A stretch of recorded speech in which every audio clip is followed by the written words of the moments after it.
Hey, good evening, everyone. Kenny Mullins here with American Blood Tracker Association. We got Dustin Williams. If it's a second, I'm going to share this to a few groups or pages. I should have done that already, but we were running our mouths about fishing. While I'm doing this, Dustin, you want to tell us a little bit about yourself, who you are? Hey, Dustin Williams. I'm out of Perry, Florida. Um, Spent many years blood trailing years ago. Um, Back when before Kenny really started blood trailing, I trailed his deer for him with an old cur dog I had that a Catahoula leopard, and me and Kenny was always friends, and we sort of got into it. And Kenny took it and really run with it, and has really made something with it over the years, and never thought blood trailing would blow up like this. And other than that, now I own North Florida Livestock and Crop Protection here in Florida. I'm doing crops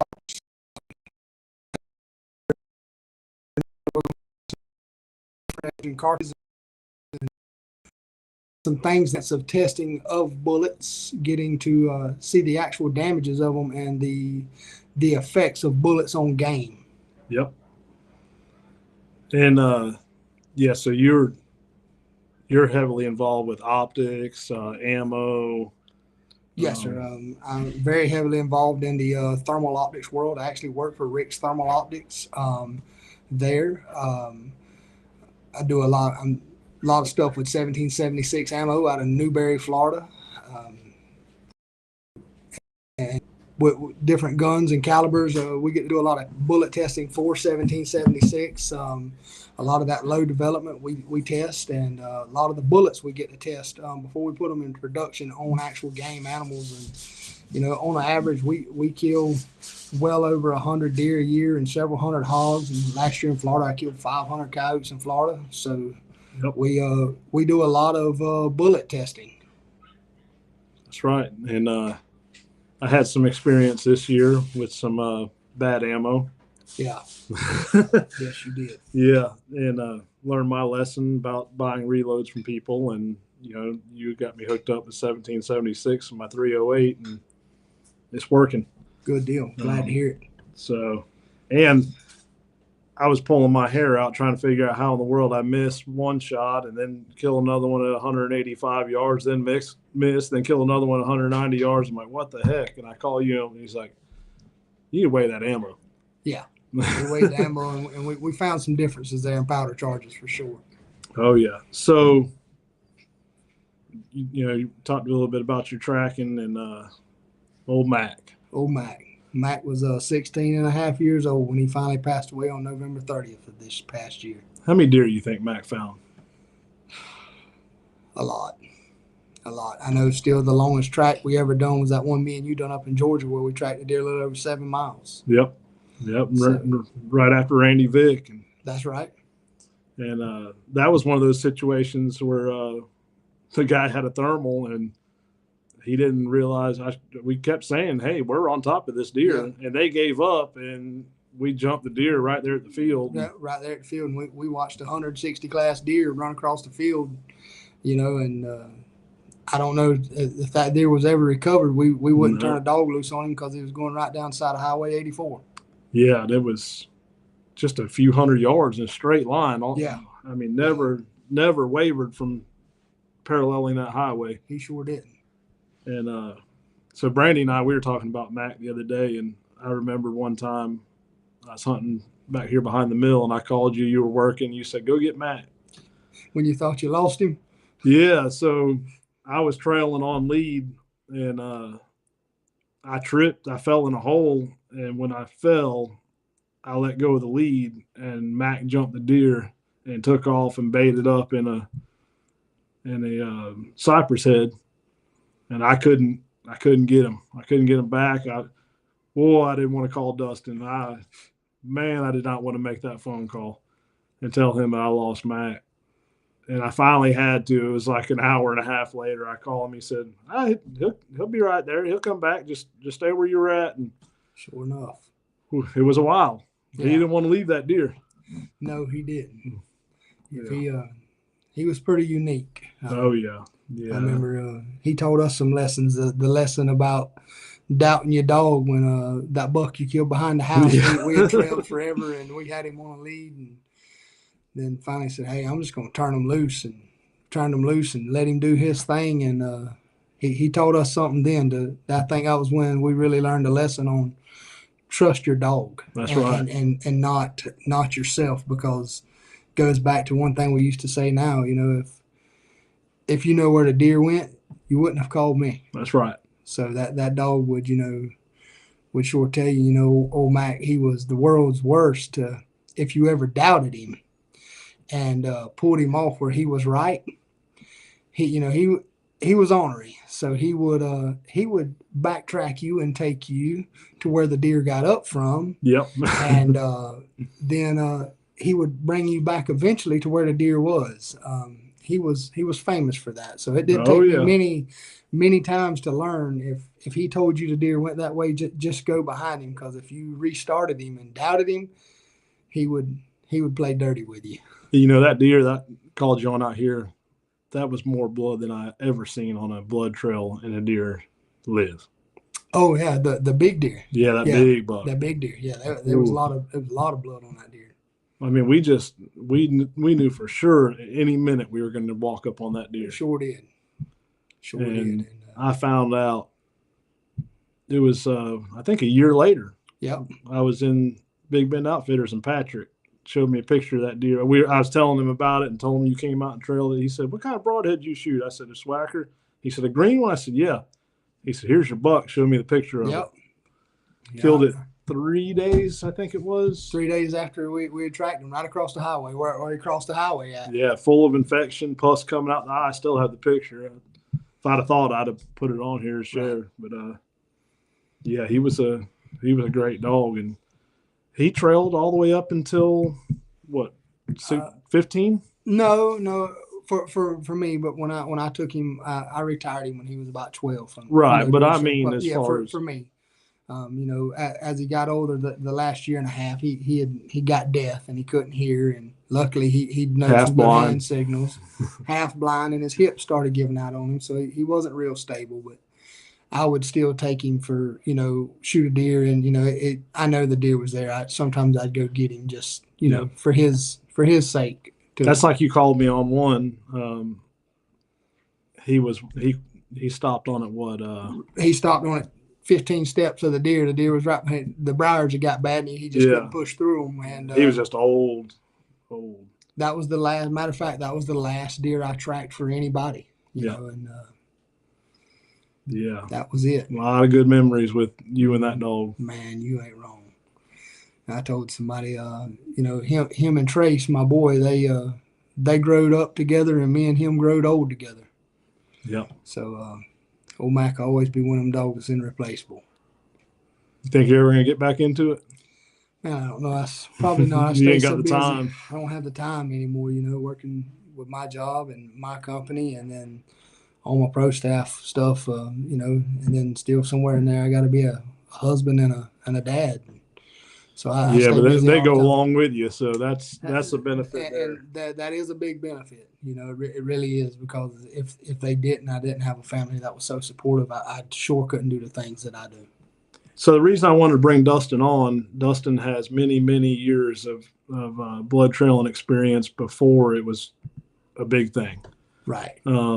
He's probably forgotten more than most people knows, but the other side that I really wanted to bring you on for is your knowledge with ballistics and optics. And, I feel like we need to educate the trackers to educate the hunters.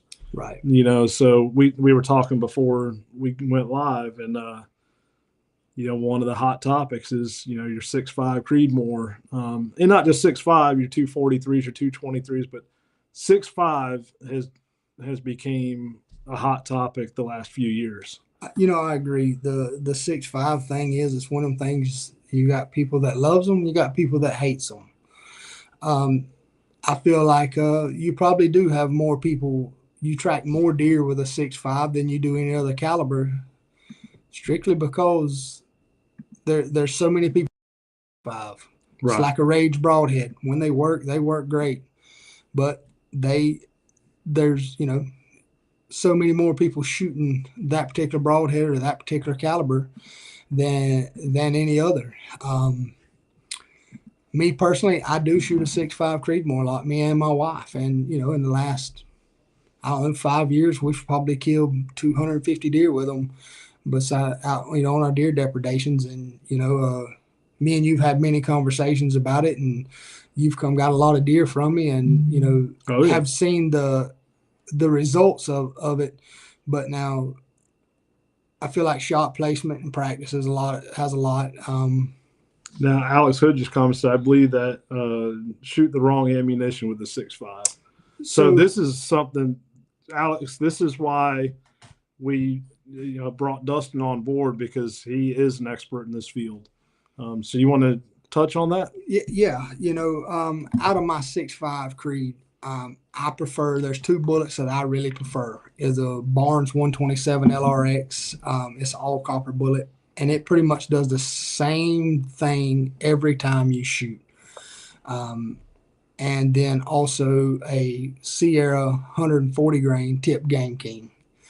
Those can be bought at 1776. And we before we put those in production, we've done a lot of extensive testing with those. I've shot lots and lots of deer with them, and one thing you always get with the biggest complaint you hear a lot with a 6.5, there's no blood. Yeah. Well, with that 140 Game King, I would say 98% of the deer that I shoot, or hogs, that bullet passes all the way through. Now, what I will say is a lot of times I don't necessarily look for a blood trail, because I hunt a lot of fields, and very rarely do I have a deer go over 30 yards. My wife has experienced a lot of the same thing, and I've shot deer from 50 yards to 600 yards with it, and it works great. I think a lot of big misconception with a 6.5 Creedmoor, and I hear this all the time. It's so fast that it doesn't have time to expand. You and I have talked about that a lot. So when I hear that statement, it baffles me that people thinks that a bullet that is going so fast it don't have time to expand. The faster the bullet is, the more violent the expansion of Right. any caliber bullet. So I do believe there is bullet manufacturers, and I've tested pretty much every bullet manufacturer, the projectiles and the factory ammunition, and there is some that, when those bullets work, they work great, but they're just not consistent. So Right. I do not shoot those. The most consistent bullets I have found is Barnes and Sierra. That is my choice. Nosler does also make a great bullet. So Alex says he shoots the Sierra. He says, I shoot the Sierra. I just feel a lot of hunters shoot plinking ammo like Hornady Black and so on. There's a lot to that. I do hunt all of my predator stuff. A lot of my depredations when I'm shooting my 224 Valkyrie is shot with match grade bullets. But now I do hand load those. I shoot a lot of matched bullets, and I think there's a misconception between matched bullets and FMJs. Now, Right. Full Metal Jacket, no, it's not going to expand. But where a match bullet, I feel like, is somewhere between a varmint bullet and a bonded hunting bullet, and it always expands. And me and you've looked at that, and you've looked at some of the deer I've shot with match bullets, and Oh, yeah. you can attest that it's usually a very gruesome sight. Oh, for where sure. a good bonded bullet, a good hunting bullet, it gets in and gets out and leaves a blood trail. Where a match bullet, like a Sierra Match King, a Tip Match King, something a Burger VLD target, they a lot of times don't exit, but the internal damages and the hydrostatic shock of that bullet when it hits it's anchoring to a deer. So I like to see more of that, because then they can't find any sign, and they call the dog. We get easy trails. Right. I'll take some easy trails. How many deer have we tracked in the past where there's no blood, there's nothing, and it just be something dense, and the deer's 30 yards over there through a palmetto patch or something? But oh yeah, there was no sign, or especially in our area. Right. Especially in pines or something where when you really look and you looking for blood and the hunter couldn't see it, and then when we get there we find a lot of blood. And I think one thing that a lot of hunters mess up looking for blood is they have an extremely bright light and it washes the blood out and you can't see it. So that's something I want to talk about too, because I know you have a lot of experience with a lot of different types of lights. So. Yeah. So the old just white, looking for a track going down a road. If you got a white light and shine down, you're shining straight down on that track. A lot of times you can't see it, but if you'll kneel down and shine that light down the road so it dims out, you look and you can see a track going right on down the road for a long ways. Yep. So I feel like the same applies with blood trailing. You can take and flood that light out and get something that's not so overbearing that it washes, your blood out. But not like a high spot. Right. Just something that shows it. I feel like you got a lot better chance of finding blood. That's right. Well, Carrie Patterson has a question. She says, do you have any recommendations for a 300 blackout? As far as ammo for a 300 blackout, are you shooting sub or hypersonic? We'll give her a minute. She'll respond. My recommendation is don't shoot it, but to each their own. It's good for kids. I'll say that. A 300 blackout is great for what it was designed for. That's to not penetrate walls when doing for law enforcement. Am I a fan of it? No. But, there's a lot of people that are. And to me, what's more important with a gun is you have a gun that you're comfortable with. That's right. I know I see a lot of times where people buys a gun and they never learn how to shoot that gun. Yeah. And they just pick up some ammo and say, okay, it's going to shoot. Well, as long as it hit a pie plate at 100 yards, well, we're good. And then biggest buck they ever shot at's 200 yards, and they have no idea where their bullets went. So Carrie said, not suppressed. My son started shooting one, not shooting over 100 yards. In the 300 blackout, I believe Barnes makes a bullet for those. And I'll be honest with you, that's a particular cartridge that I don't know who all makes factory ammo for it. I know we make some at 1776. We make some sub X 190s, and we do make some supersonic bullets also. Yeah, so I'll get you to shoot me a link for her, Okay. and I'll forward it to Absolutely. her. So that'll be good. Now we got a question coming in from Joe Sellers, and this is always a hot topic. As a tracker, which caliber would be a recommendation, like 9mm, 357, or 40 cal? I personally, I prefer a 357 SIG.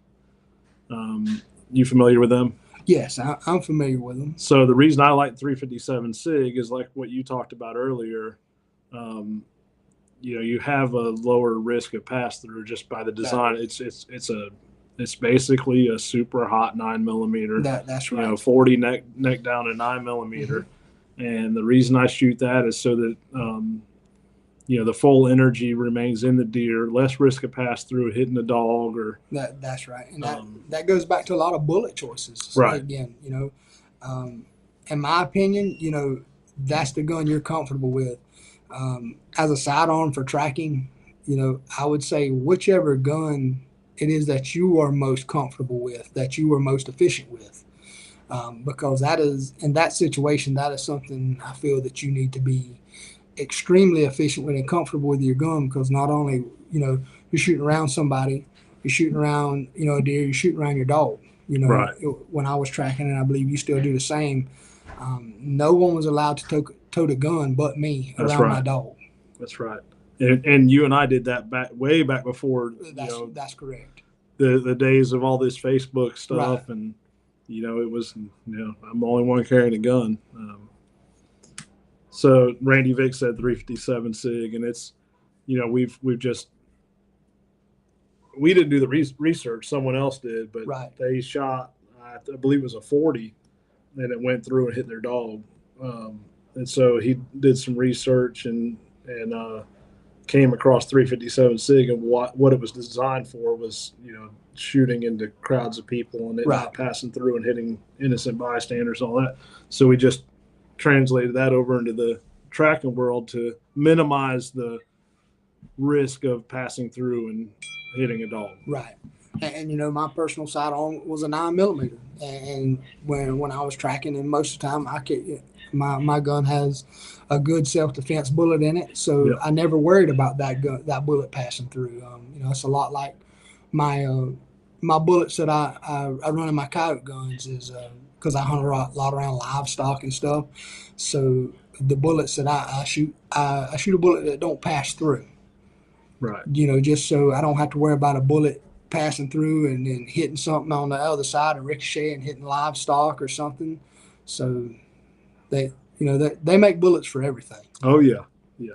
And I know one of the new hot guns. It's not new, but that a lot of trackers starting to carry is that 22 mag, that PMR 30, I think it is. Yeah, PMR 30, Kel-Tec. Yeah, it holds 33 rounds. Yep, yep. And I mean, you and I, we've killed a lot of game with the 22, and That's not right. illegally, but no, not illegally. I mean, I've shot hogs in the head with a 22, even 22 long rifle, and they just crumble right there. I have. And then you'll shoot some that it don't do nothing. I was hunting about a month ago, maybe a little longer than a month. I was on a ranch, and a hog was coming down a dike to me. And they told me, hey, if you see any hogs, shoot them. I said, okay. So this big hog was coming down a dike. And I said, well, I'll just shoot him right here in between the eyes. Well, I shot him between the eyes with my suppressed pistol. And the bullet literally ricocheted off him and hit my truck. And then he just kept coming. So I shot him again. He went to go away. I shot him again, and it was just like a pinball machine. He'd go away, I'd shoot him, he'd turn and come back. And before it was all said and done, I shot that hog, I don't know how many times, but 3 of the bullets ricocheted and hit my truck. Luckily, it didn't hurt anything. It was just you could hear it hitting the truck. So that's why I don't shoot one. I got a scar. You can see it. I had to have surgery right there from a ricocheted bullet, 22 in my hand, and it stopped right at the bone. Mm-hmm. And that's why I'm not a big fan of using 22 or 22 mag to dispatch with. Right. Especially, I mean, when you go in and have surgery on your hand because of a ricocheted bullet, it changes your mind. For sure. And something a lot of people doesn't think about. Tommy says, are you shooting FMJ and 357 SIG? No, I shoot defense ammo. I want it to expand and stay in that deer. I think FMJs is where a lot of people mess up, shoot, especially with a pistol. Want to dispatch game because it's just poking holes unless you get a bullet that tumbles, and then it does do a little damage. But I mean that is a target bullet. That a lot of people misconcept that a bullet poking holes through an animal. Yeah, that's all it does. Yep. It's like shooting a deer with a field point. Yep. Yeah, Alex had said 10 millimeter for him. I haven't found a 10 millimeter that fits my hand comfortable. Right.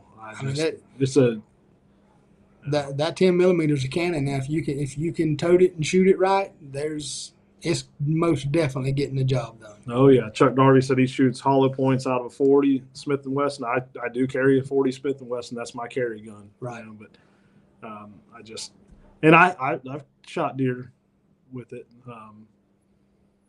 They definitely towed it a little more than they do that 357 SIG. Right. Well, the 40 may have a bigger diameter, but you're gaining your energy there through the speed of that bullet. Right. So when it hits him, it's got that much more hydrostatic shock, and it's just liquefying there, putting a deer in shock, That's right. And I've dispatched a lot of deer with knives. I'm not a big fan of that. It's just too risky. I've been knocked down. I've been I've been flipped.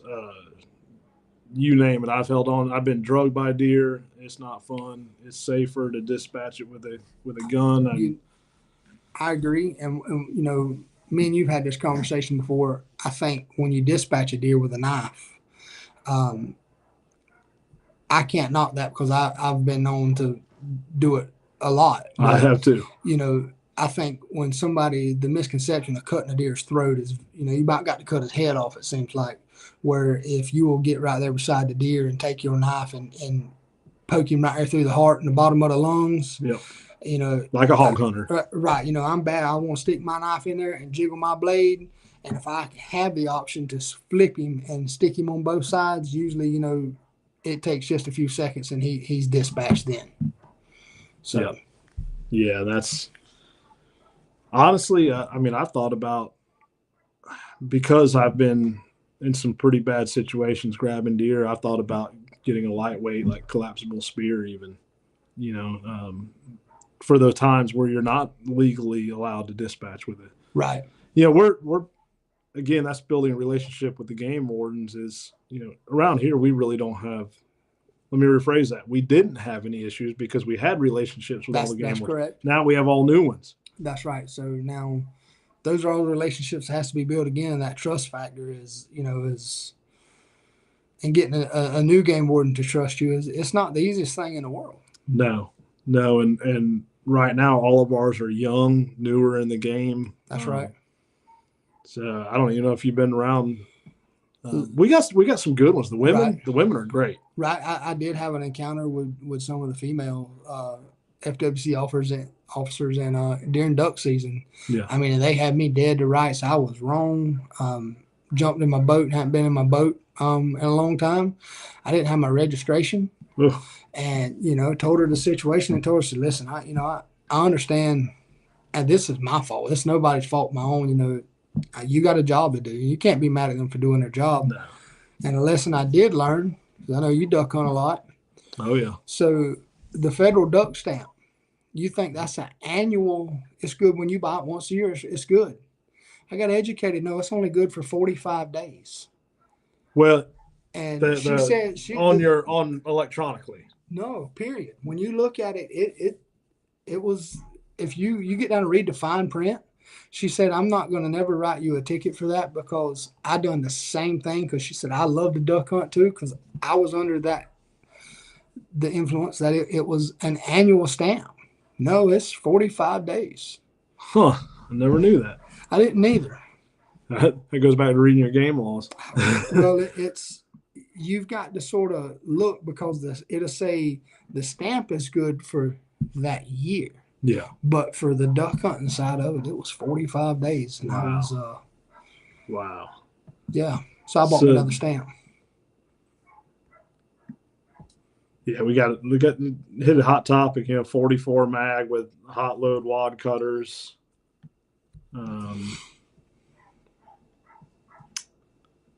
40 hollow point, 357 mag hollow point. I have carried 357 mag, but most of them are just,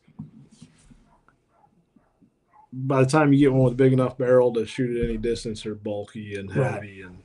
And I do carry a full frame Glock 357 SIG, but it's still not as cumbersome as a as a wheel gun. Tracking, I like my gun on my chest at that time, because I'm not there. There's too many times you could hit something and knock it off. I actually had I was going through a slough one time and had my gun get knocked off my side, and in thigh deep water, and then light locked. I never found it, but if it's on my chest, I feel like I've always, I know that's there then. Yeah, now they make some great holsters right there for your chest.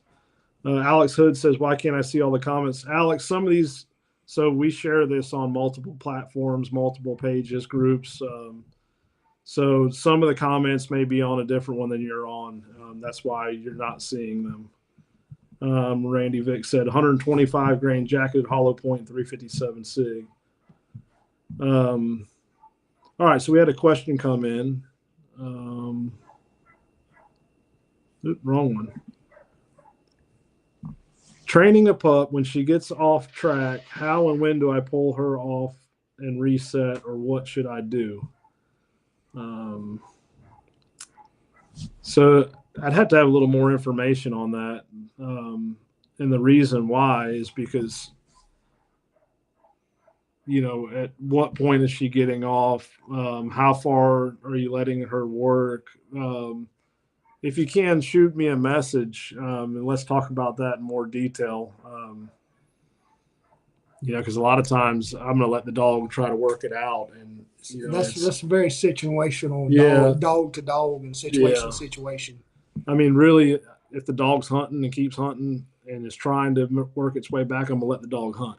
Right, let them fix their mistakes. But right. If the dog's goofing off, you need to roll the dog up and correct him. Yeah, and I always, and you probably do this too. We've talked training for many years. I always bring the dog back to a point where it was already trailing. You knew it was already on the line, and let it try to progress it forward. Right. So, Alex Hood says he sees 0. I guess we'll have to maybe next week do a how to Facebook live stream. Teach Alex. I'm with him. I've seen some of the live streams before, and I couldn't see it had a bunch of comments and try to read them, and I couldn't find them either. So. Nah, I got to razz on Alex a little bit. So here's a good question, and we talked about this, and this is something we were going to bring up, but a question came through. Do you ever utilize your thermal gear when looking for a blood trail when you do have to track an animal? So I wish that, my thermals would show a blood trail, and you would think thermal, it will show a blood trail. Unfortunately, most of the time your blood gets to temperature where thermals don't pick it up. But where a thermal does really utilize, can be utilized in tracking is looking forward, or looking across big fields or something. You can look out there and say, hey, there's my deer. A lot of the same concepts of a thermal drone, which is big in recovery now. And, I know you used one to do some recovery. Yep. And I got to play with some thermal drones here recently, and I was amazed by them.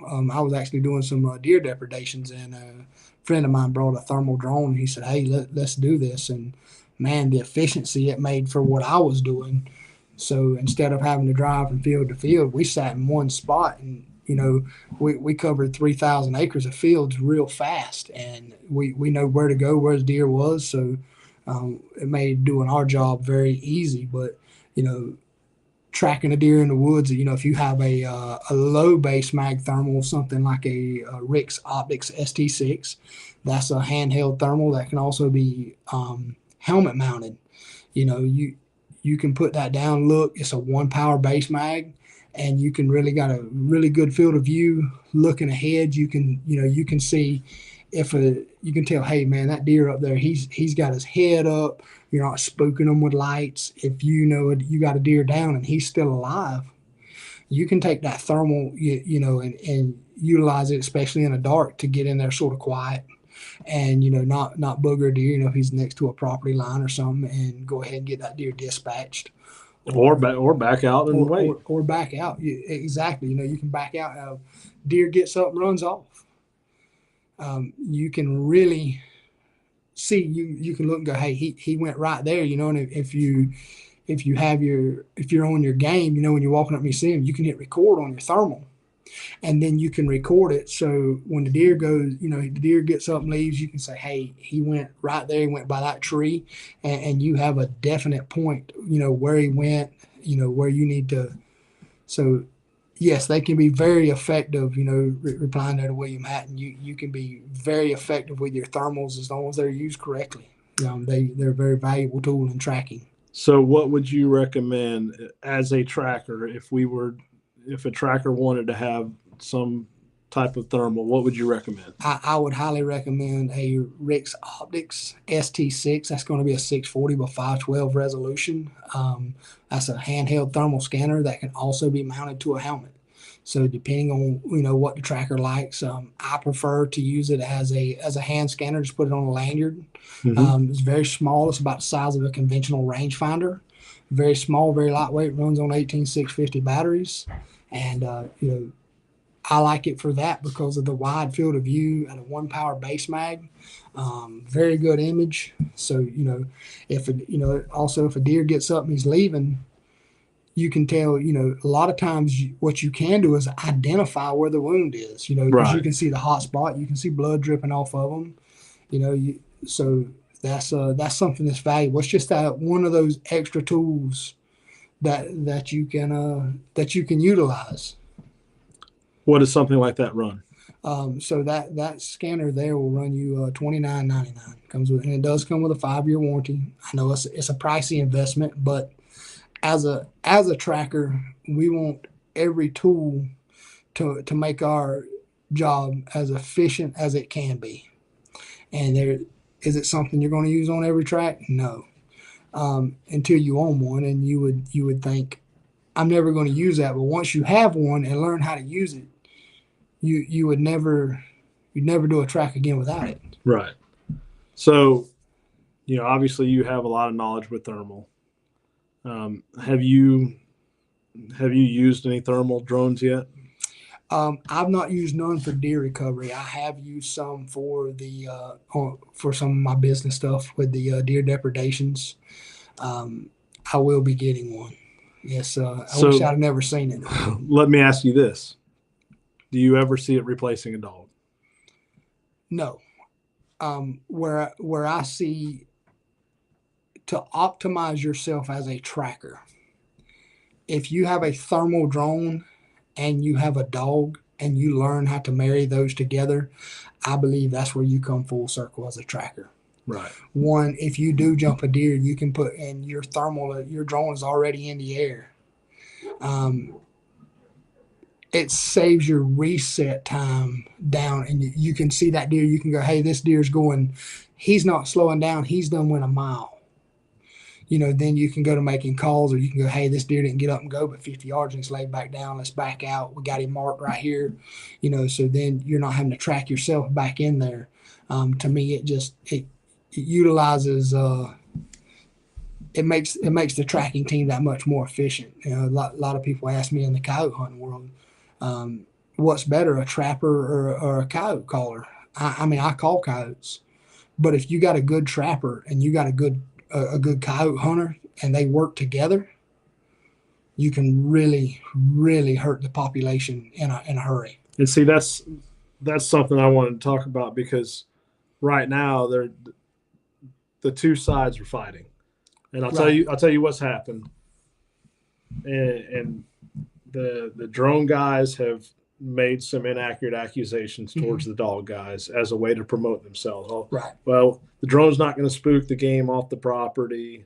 It's not going to be putting down the scent of the dogs and running off game and all that. Well, as many years tracking, how many times you tracked a deer and they'd be right back on camera the next day, or while you're tracking, you track right past a live deer. The dogs don't pay any attention. Oh, I mean a lot. So a lot. What's happened is these drone guys are attacking dog guys in a way to promote themselves, and sell themselves as superior. And unfortunately, in that side, that's just like, in our area, you got, or across, bow hunters and rifle hunters. Yeah. Or dog hunters and still hunters. Exactly. Why can't we all get along and realize we can all help each other? Right. So that's why I wanted to kind of talk about that, because there is a benefit to both. Now, where we're at, most of the time you're probably going to benefit from a dog more than you are. Absolutely. Our canopy's so thick. We don't lose our leaves. It's thick all the time. Right. Where is it beneficial? Old cut-downs. Yep. If you're in South Florida or Central Florida on some of the big cattle ranches hunting, man, where you're looking at great big expanses of smut grass pastures and just prairies, man, you can put that drone in the air and really find a deer in a hurry. But if we was working as a team and you said, hey, Dustin, I'm going to go start this dog on this track, put the drone in the air. So I put the drone in the air, and I get there, and that dog a deer may have turned and went through a hammock or something, that the drone's not effective. So at that point in time, I may run over that hammock looking, but I can't see nothing. Maybe trying to give you some information, but I may run up there and look right outside of a pond and say, "Hey, Kenny, you know, the deer's laying here," and steer you right to them. Yeah. And I don't see why we can't work together on that. And you know, it's sad that in every industry comes to that everybody has the best way instead of, hey, can see the benefit of both sides. So that's right. And that's where I'm at. I think I don't think the technology, the thermal technology of the drones will ever completely surpass a dog. No. It'll never happen. No, I mean, because of terrain challenges and environmental challenges. And 100%. Could a drone be faster? 100%. Can it be faster? Yes. And sometimes a dog can be faster. Right. But is a drone faster? Yeah. Do I feel like every deer recovered with a drone could most likely be recovered with a good dog? Right. Do I feel like every deer recovered with a dog could be recovered with a drone? Absolutely not. Right. You know, you think about the tracks that we've done up in the bay or somewhere, and tracked a deer through a tie swamp where we was on our hands and knees, and you know, you get in there and you got to cut your way in and cut your way out. And get cut on your way in and your way out. Yeah. I mean, so you think about those tracks. You know, as a thermal hunter, you know, I mean, my whole life revolves around the thermal industry. My everyday job is in the thermal industry. My business relies on the thermal industry. Right. But if something's blocking a heat signature, it don't matter. It don't matter how good your thermal is or how good. If something's blocking it, and all it takes is one little clump of grass, yep, you can't see it. Yep. So that's where a good dog's going to smell it. That's right. So, yes, I don't think a drone can replace a good dog. No. Yeah, and actually so right now there's a big battle in Pennsylvania. I don't know if you've seen it. No. Drone guy got in trouble. He's in quite a bit of trouble. Well, they're trying to get it pushed through legislation to allow drones. And of course, the dog people are up in arms because, you know, that these attacks at drones or accusations that certain drone people are making towards dogs that are inaccurate. But we really, and I keep telling everyone, I don't want to fight. I don't want to fight. I don't want to nitpick and put down anything. Need to find a way to work together, come to common ground, because there's a place for both. 100%. You know, 100%. And that's the thing. You know, we need to stop the fighting, stop this, and you know, and work together. Like you said, there's a place for both. I think the majority of the time the dog is going to be superior. But there are situations, and especially certain parts of the country, where a drone is going to be more beneficial. Oh yeah, I mean, but like the drone guy that came out here, you know, like he said, one thing that he runs into is that the dogs have an advantage. Is the hunter says, "Oh, the deer went this way." Well, guess what? The drone goes and he goes that way. He searches all that area, couldn't come up with anything. Well, the dog would say, "No, your deer didn't go that way. It went that way." How many times have we had people argue and said, "No, your dog was going wrong. The deer went this way." And you know, we asked me, "You sure?" The dog's saying, "The dog's wrong." You go, "Well, we're going to follow the dog. You stay behind us." And the deer has went that way. Yep. You know, as hunters, we both know how fast things can get misconstrued in especially a low light situation. You right. know, where you're not really, you think you know, but you don't know. But you know, I mean, I was always had the tendency to be fairly blunt with a hunter of, well, if you know where your deer went, you wouldn't have called me. Let's listen to the dog. And then they get mad at you, and I'm going to call another tracker. And then you're already on, hey, you're probably about to get a phone call. Yeah. You know, I mean, how many times have we used to get the calls of, man, I shot him with my rifle. He mule kicked 40 yards. He can't be far. And, you know, yeah. Mac was he was pretty good about when he would smell the hunter when we pulled up somewhere, and he would just go straight to where Yep. the hunter went. He'd track the hunter back and go, and he would, if he ever went 2 or 3 different ways and come back and looked at me, the deer wasn't dead, and you would get a hunter says, no, there's no way I missed. Your dog's wrong, and this and that, and then the hunter would call you and tell you that I was there, and you'd be like, well, if Mac said the deer's live, I'm not coming to waste my time. And then how many times we got that call 2 weeks later when the hunter comes back, man, I'm sorry, the deer's back. Yeah. So, or they just don't call and you find out the next time you went and track for them. Exactly. Mike, he says, I've seen when thermal predator hunting, certain terrain gives off a lot of heat, making everything come together, pine trees, roads, and other things. That there's a lot of truth to that, and that's where experience comes into play a lot, and especially in the South where we have the humidity, it makes thermal conditions just terrible. And when it's hot, things don't like to cool down really well, and your trees are holding heat, your bushes. That's when experience on a thermal really comes into play to know what you are looking at, and sometimes you can play with the settings in your thermal to adjust some of that stuff. Right. But that's a very valid point what he is saying there. So William Hatton has a question for you, Dustin. It says, have you seen and I know this is off topic from blood trailing, but we want to also educate the hunting community. Right. Have you seen an increase in deer population in your area from your predator program, and how do you manage those numbers, if so, to balance each other out? I've seen a huge increase in the deer population over the last several years. I've seen the deer population sometimes, I feel like, almost triple. There's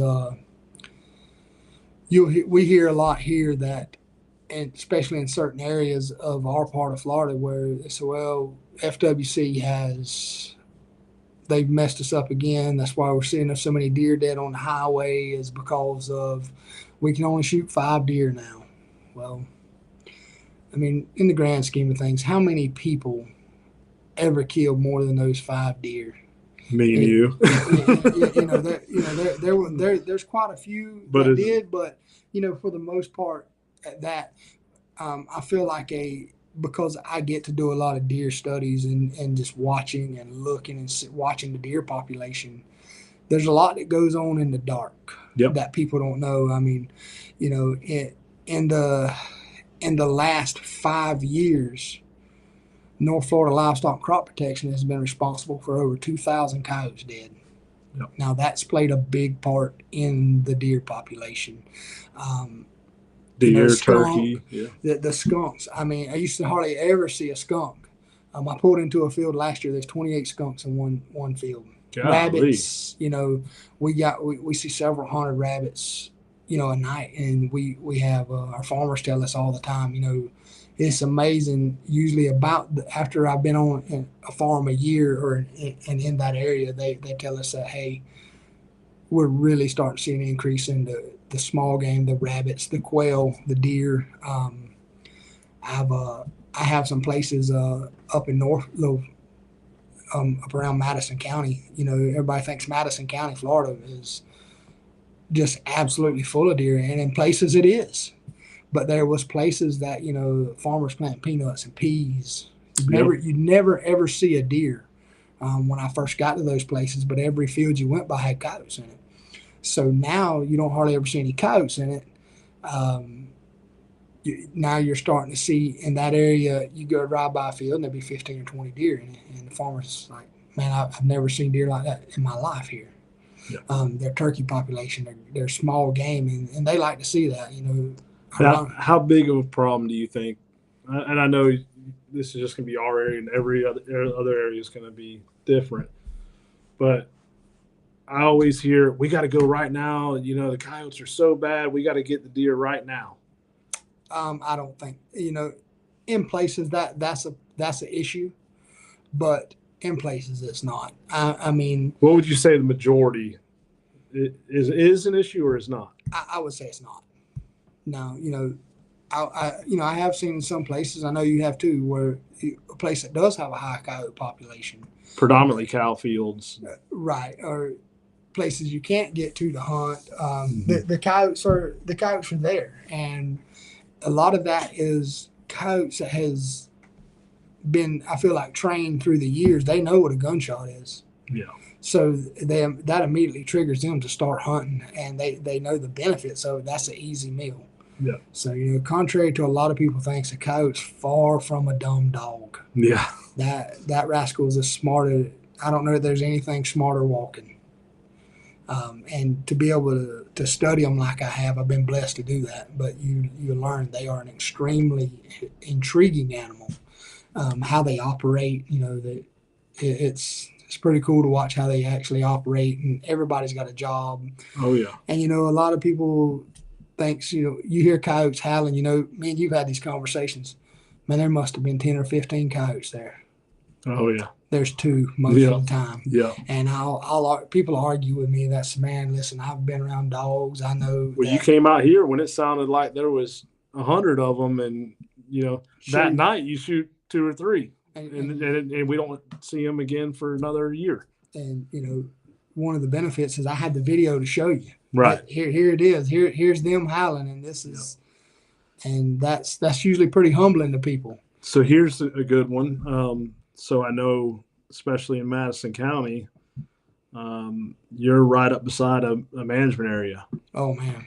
And so Mike is saying it's an issue in WMAs where coyote hunting isn't done. I will agree with that. Those coyotes know they're safe there. Yeah. I mean, and I know you hunt right across the road, right across the dirt road, and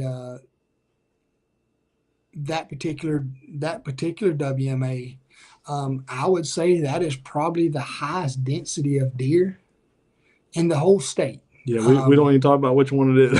No, I'm just joking. I mean, it is. I showed you the video of one field I pulled into right after dark last year. When there was crops in the ground, there was 192 deer in that field alone, and they just kept pouring out. And I track a lot of deer in there. And it's so the coyote population in those areas, they're there. Yep. And even then, I mean, because that's a pretty heavily populated area with coyotes in that right. WMA. I mean, right on the edge of that WMA, I probably kill 100 coyotes a year right there. And even then, I've left a lot of deer lay overnight, and then they don't get touched. Right, and there's a lot to that. Some coyotes just don't have that taste. Right. You got some coyotes they have that taste for livestock, or they have that taste for deer, and then some coyotes they're perfectly fine with chasing rats and bugs and rabbits.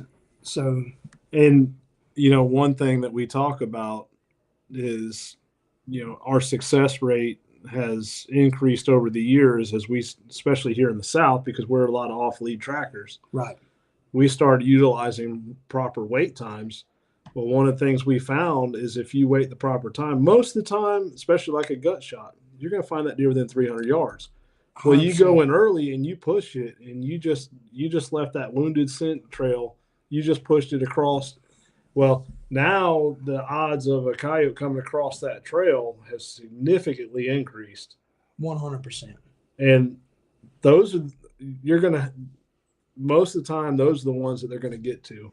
Because you just strung that scent all the way across. I do agree with that. And not just us, but hunters not general. waiting to go look for it, and they start grid searching and just, I mean, how many times does a deer get up and nobody never knows the deer's got up?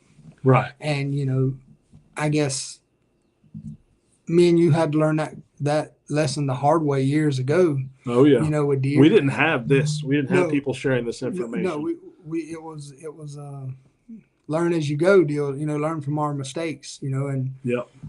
You hear a lot of times, I can't let the deer lay, he's going to spoil. Well, I mean, obviously his body temperature has to drop and then rise again before the meat spoils. Yeah, and the deer's on average 101, 102 degrees. Right. So, you still got to give the deer time to die. Yeah. And, like you said, gut shot deer, regardless of what he's shot with, if you ever bust a guts, he's going to die. Yep. I mean, does it take longer for some?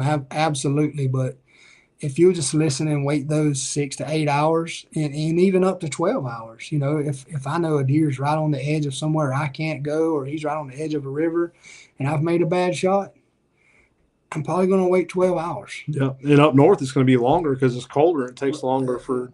Exactly. So Randy Vick, he was touching on the drone thing. He said, we're lucky around my area to have an honest and reliable drone pilot. This year we tried to work together, and he found 2 deer behind me, and I found one behind him. We have to work together.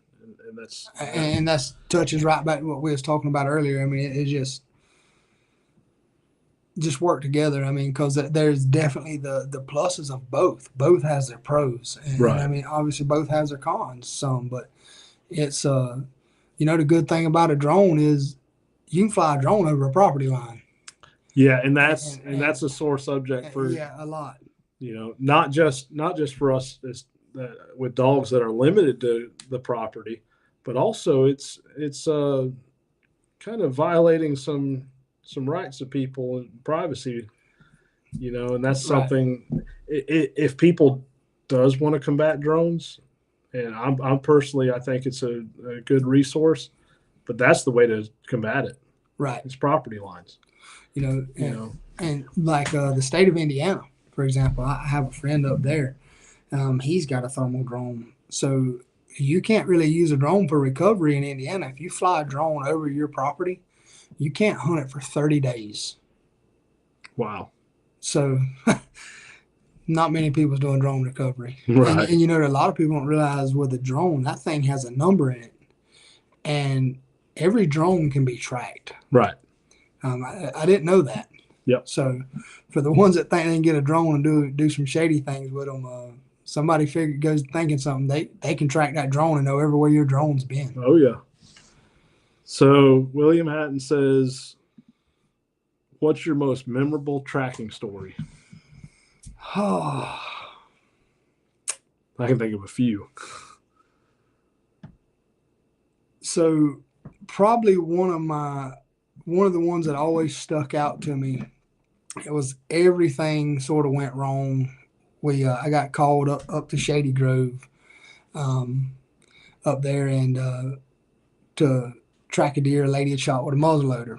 Well, they had found a little bit of blood, and they'd looked, but they backed out, and me and Mac went up there, and the track just started off in a bad spot. It started right in a more or less a plowed field that had a little bit of growth in it, and we tracked deer about 300 yards across there, and then it went through some pines, and the deer went into a big cypress pond, and Mike kept circling the pond. I said, this deer's here somewhere. Well, I have my muzzleloader with me. Well, we get worked around and following Mac. He kept looking for the end. He checked the pond 2 or 3 times for the deer to come out, and he kept going back to a certain spot. Well, me and the hunter was there, and we probably tracked deer 1.5 miles. Well, when the deer jumps up, and the deer likes to run us over, and right before that, we realized he had left his muzzleloader and the truck, and I had mine. My gun had got opened, and my primer had fell out. Well, we had went through a water hole, and what I had was wet, and so we didn't have a primer. Deer runs 2 foot from us, and he runs another mile. And Max stayed with him, and we ended up being 2.92 miles. And before we caught back up with the deer and was able to get him dispatched. There was a lot of chaos run in and out of that. So to kind of shed light on that, we're pretty fortunate where we live at. There's a lot of hunting land. People doesn't realize how Florida is. Right. We got one landowner that owns 560,000 acres in our county. That's correct. Or in our surrounding area. and we got what 750,000 acres of public land. Yeah, we got. So when we talk about tracking, 2, 3, 4 miles, That's right. We have permission to do that. Yes, that is correct. And most of us, we know all the hunt club presidents. I've got a relationship with the timber company themselves. That's right. So don't think we're in a unique situation. Even though we're in Florida, you may not realize, that Florida has the amount of land it does, but we're in a unique situation here. And that's how I'm able to track, a couple hundred tracks a year. Right. I try not to as much anymore. But most memorable, man, I got so many. I think I remember every track I've been on. One that I tracked for a hunter one time. Actually, you referred the track to me. Was not too far from your house. Oh, yeah. we had pulled into a place, and the guy says, "Hey, man, I shot a buck." I said, "Okay." So we get there and we pull up to where he had shot the deer, and he was sitting in a lawn chair in the road. And he said, "Man, I got so many bucks here." And he was telling me this going in there. And he does still. Yeah, he still does. Yeah. And we pulled around the curve, and they was 2 good rack bucks standing in the road. And he says, "I don't have my gun. What do I do?" And I said, "Well, my gun's laying right there." So he gets out and shoots at the deer. And I said, "All right." He said, "Which one you want to do?" And the deer runs off. And I said, "Well, you just shot that one right there." And so both deer went the same place. So I got out and I put Mac on them, and I was ahead of them, and Mac got ahead of me, just went out of sight and got to the edge of a pond, and the deer jumped up and runs Mac over, coming back by him, and somehow I played quick draw when the deer come by me, and I shot him 3 times with my pistol. And at the time, it happened so fast, and I'll never forget the hunter's dad was behind us, and he jumped up and he's hooting and hollering. And that was the coolest thing I ever seen. I mean, it was comical. And it was the buck that the hunter had shot at with one of my guns, but he actually didn't even hit the deer. So then I felt real bad because the deer runs us over, but he was good with it. So probably one of my most memorable, I got called to track a deer for a guy that is now a pretty good friend of mine, Jim Gast. Yes, the legend. Oh, yeah, the legendary Jim Gast. So he calls me, and my rubber boots were soaked. My snake boots were soaked. So I told him, I was like, "Hey, man, I'll be there. I got to run Tractor Supply, get some boots." So I run up Tractor Supply, get some rubber boots. I go down there. He's not sure where the deer's hit. I have 2 left boots. Somehow I walked out of Tractor Supply with 2 left boots. I'll never forget that. And we're trailing. I had Buddy, Bloodhound, on lead. And I heard something hit the creek behind him, which is basically an extension off the Steinhatchee River. It's basically a river. Right. You know what I'm talking about. Mm-hmm. And I said, "Man, your deer just got up and hit that water." No, there's no way this deer's dead. I said, "I don't know, man." We get over there, trailing. Sure enough, dog trails right to the river. My feet are hurting bad as I'm trying to walk in 2 left boots. We swim across this creek, get to the other side, and here comes the deer running by us. Buddy snatches the lead out of my hand. Oh, Buddy. And Buddy was he was a little different bloodhound. He ended up catching that deer. Yeah. And Jim and his buddy jumped on top and dispatched. But I'll never forget that one. For one, because I got to meet a legend that day, and we became good friends. And 2, I think I still have those 2 left boots. So. But there's a bunch. I mean, the one we went behind Randy, I mean. Oh, yeah. That was, total, I think it was 8.5 miles. Yeah. And between what Randy did and what we did. Right. It was. That was a memorable one. Yeah, that one will always be the longest one. I never cared to break that one. Whew. You know, We were wore out, and we drove what? It was 2 hours we drove just to get to it, and that was back when we didn't hardly ever travel much more than an hour. Right. I won't ever. You called me that night and was like, "Hey, you want to go up here?" I said, well, "Okay." Yeah. So then, I guess one more memorable one I'll always have. My oldest boy had shot a deer, and this is years ago now. He had shot a deer, and we was tracking him. And what was your dog that you had that went to Texas? Your male dog? Sam. So I had Sam and Mac. I'd stopped by and got Kenny's Sam dog and took Mac. Mac was already up in the years, and this deer had the potential to go a little ways. So the deer had made a jog, and Sam spun off through a pine row, and about 30 yards he was coming back to get on track and jumped the doe in the yearling. And my oldest boy Logan was behind us, and he was just standing there looking, and he turned and looked one way, and that big doe come out there and hit him like a linebacker and just flattened him.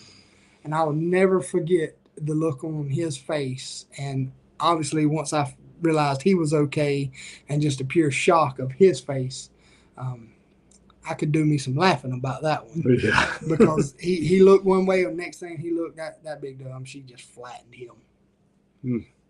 I sure miss Sam. Yes, sir. Dakota Stewart said, what breed was Mac? Mac was a Catahoula Leopard. Yep. And a good one. Yes, sir. He's the reason why I got 3 right now. But they'll never be what Mac was. I can tell you that. Mac was special. He was special, and I remember when we first started tracking with him. Mac was one of those dogs that we didn't really train him to be a blood dog. He picked it up. He realized what I wanted him to do, and he done it, and he done it well. But I won't never forget, man. You was tracking one of your deer when you used to be famous for gut shooting a deer with a bow. So they die. They died. We just, we was training for. I don't know what we was training for to drag them that far, but yeah. It was workout. Remember I used to get so aggravated with Mac because when he was tracking, he just always like his lollygagging. He never had his nose to the ground, and so it was hard to always trust him at times because, back then I was used to being from a deer dog man. I was used to a dog with his nose in the dirt hunting, and Mac just looked like he was just lollygagging, wandering around aimlessly. And right. Then we learned that aimless wander was just trust him. Oh yeah. So that's when we had to start learning to be a dog handler and trust your dog. And still today, I feel like that's probably one of the biggest downfalls to a dog. It's not the dog, it's the handler. Oh yeah. Because the handler doesn't trust the dog. That's right. Yeah, and many, many times I've doubted my dogs, and I've had some good dogs over the years. I've been very fortunate, very lucky. Have some good dogs. And honestly, a lot of that comes from choosing from the proper lines. In fact, the reason I got Sam and Zena was you. Right. We were talking about, I said, man, Buddy just can't handle the amount of tracks I'm going on the bloodhound. And we was talking about, a dog that could handle the heat and stamina. And you said, you've been watching that dog, Chief? Yeah. Remember that? Yep. Josh Kelsey. Yep. You said, man, you said, if I was to get another dog, I'd get one of them Ladner Curs. I sure did. And probably, if I was to ever get back into it, I would, I'd probably still end up with a Catahoula just because. Oh, yeah, because of Mac. Right. My lab, Valkyrie, she's my duck dog, but she likes a deer. Now, she will find a deer, but it's not something that I would, if nobody else was available, I know she would find one because she's done a lot of depredations with me and all, and I've laid some tracks for her, but oh yeah, that's and then I have the dog off of her. She likes a deer as good as anything I've ever seen, but I've not worked with her none because she's a bird dog. Well, that's like Outlaw can trail. Right. No other dog I got. That sucker can trail. John will put out lines. and put out deer legs at the end or piece of hide or whatever, and letting them age. And if you don't watch, the outlaw's loose. He's going to go and he's going to run those trails and he's going to bring it all back to you and put it in a pile. So when I was working with Valkyrie Summit at the house laying tracks, and I'd go lay a track for her. Well, Mac being old and ornery, the older he got, he was the epitome of old man. He done what he wanted, in and out of the house, and barked, and he just done what he wanted. And he had earned that right. That's but right. He would see me lay a track, and he'd walk over there while I was trying to work a dog or something, and he'd walk over there and get the deer leg or do whatever, and he'd get it and leave with it. It's like, I know where this is going. So, oh yeah, he knowed that game. Oh yeah, yeah. You and I both, we've been around a lot of breeds. I mean, you're a houndsman from way back. Deer hounds, bird dogs, tracking dogs. And you've seen a lot of different breeds. I've worked with a lot of different breeds. And even within breeds and certain lines, there's dogs that excel over others. And absolutely, one thing, and I know you've been this way through the deer dog world too. You got to be able to make a difficult decision to let one go that's not up to par. Oh yeah. And if you want to, and I know that it can sound bad in some ways, but if you want to be the top, that's right. You have to make those decisions at times. A dog has to have the characteristics and the things that you desire as a handler. But also in that you have to be a good enough handler to identify those desires and to get those characteristics out of that dog, or to identify those characteristics. Right. And then you have to have the ability to get those out of that dog. It's just like a man coaching football. Your team's only as good as your coach. Right. So, knowing how to get those things out of your dog is paramount. But if the dog don't have it, he just don't have it. The dog that didn't make me happy, you might be ecstatic with him because I'm looking for something different. Yep. Or vice versa. It's like me. Someone called me today, said, "How do I choose a puppy?" Well, he was wanting me to train a deer hound, a trail dog, and want to know if we could do it the way that we do these tracking dogs. Right. I said, "Oh yeah, I can." He says, "Okay, so I got a litter right now. What do you like?" I said, "Give me the wildest one in your pack or in your litter." He said, "Really? You don't want one that has its nose to the ground all the time?" I said, "No." I said, "I want that high energy." He asked why. I said, "Well, I can harness that and channel that into what I want it to be." That's right. Trying to pull that out of a dog is a whole lot harder than to harness it. That's correct. Where someone else, they want that laid back, chill dog. Mm-hmm. I want one that's ranked. That's right. That's my preference. So just because I want that doesn't mean it's right for someone else. But again, it's my tracking style, my training style. I mean, I'll train one that's laid back, but overall, I want one with a lot of go. That's right. And putting it into the football analogy, look at how many good players there are out there. There's a lot of good football players in the high school and the college realm, and a lot of great coaches that they're under, but not all of them make it. That's right. So same thing with dogs, and even you may have a litter with the two best tracking dogs and then that's ever walked the earth, but they're not all going to produce that level. That's correct. That's correct. I mean, I've had deer dogs. I've had some male dogs that, they was just good dogs, decent dogs, but they come from a very good bloodline, but they throwed really good pups. Right. So they was really good sires or gyps in the same way. Yeah, John and I have a male cur that does not hunt to what our standards are or what we would like. But he throws really good pups. Right. So we're not getting rid of him because we know what he's producing. That's right. So that's one thing I want to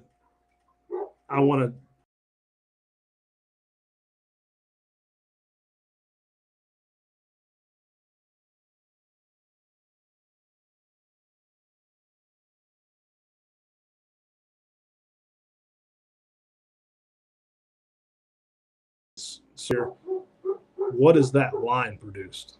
What does that line produce? But again, that goes back to a lot of also because I gotta get off this dog real quick. Okay. You go ahead. But because of that handler couldn't get that dog to do that job, doesn't mean that you can or I can't. You might have a different approach to get that out of that dog. So do you want a dog from good lineage? Yeah. It makes a difference. I mean, I agree. You want a dog from good lineage, but also, I've seen some very, very good dogs that was picked up as strays. Oh yeah. Remember the house dog, that somebody here local had. That was a good dog. He was a good found him as a stray. Yep. In the parking lot, wasn't it? At the old Buckeye Park, Yep. Found him right there. And man, he was a good dog. Yep. And he was mixed up with he was a stray. You don't know what he was, but he was a good dog. So yeah, so we got a couple of questions came in off this topic. So William, I'm going to come back to yours, and I want to touch on Vicky's. Let's go tracking. You can always tone a dog down. If a dog does not have the drive, it's hard to create, and that's why I like a wild dog.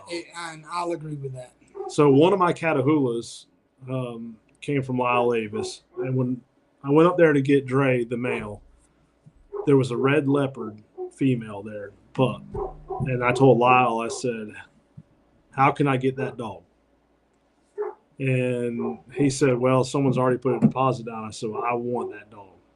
And I seen that she was going to have it. And I said, well, if they don't come through, call me.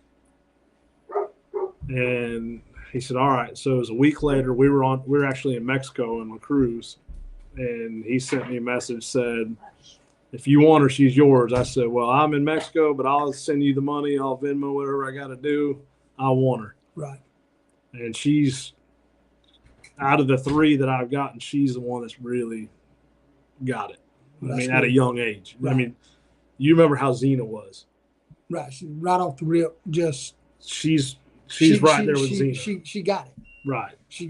Everything. And it's always nice when you get a dog that they just got it. They understand right off the rip what you want from them.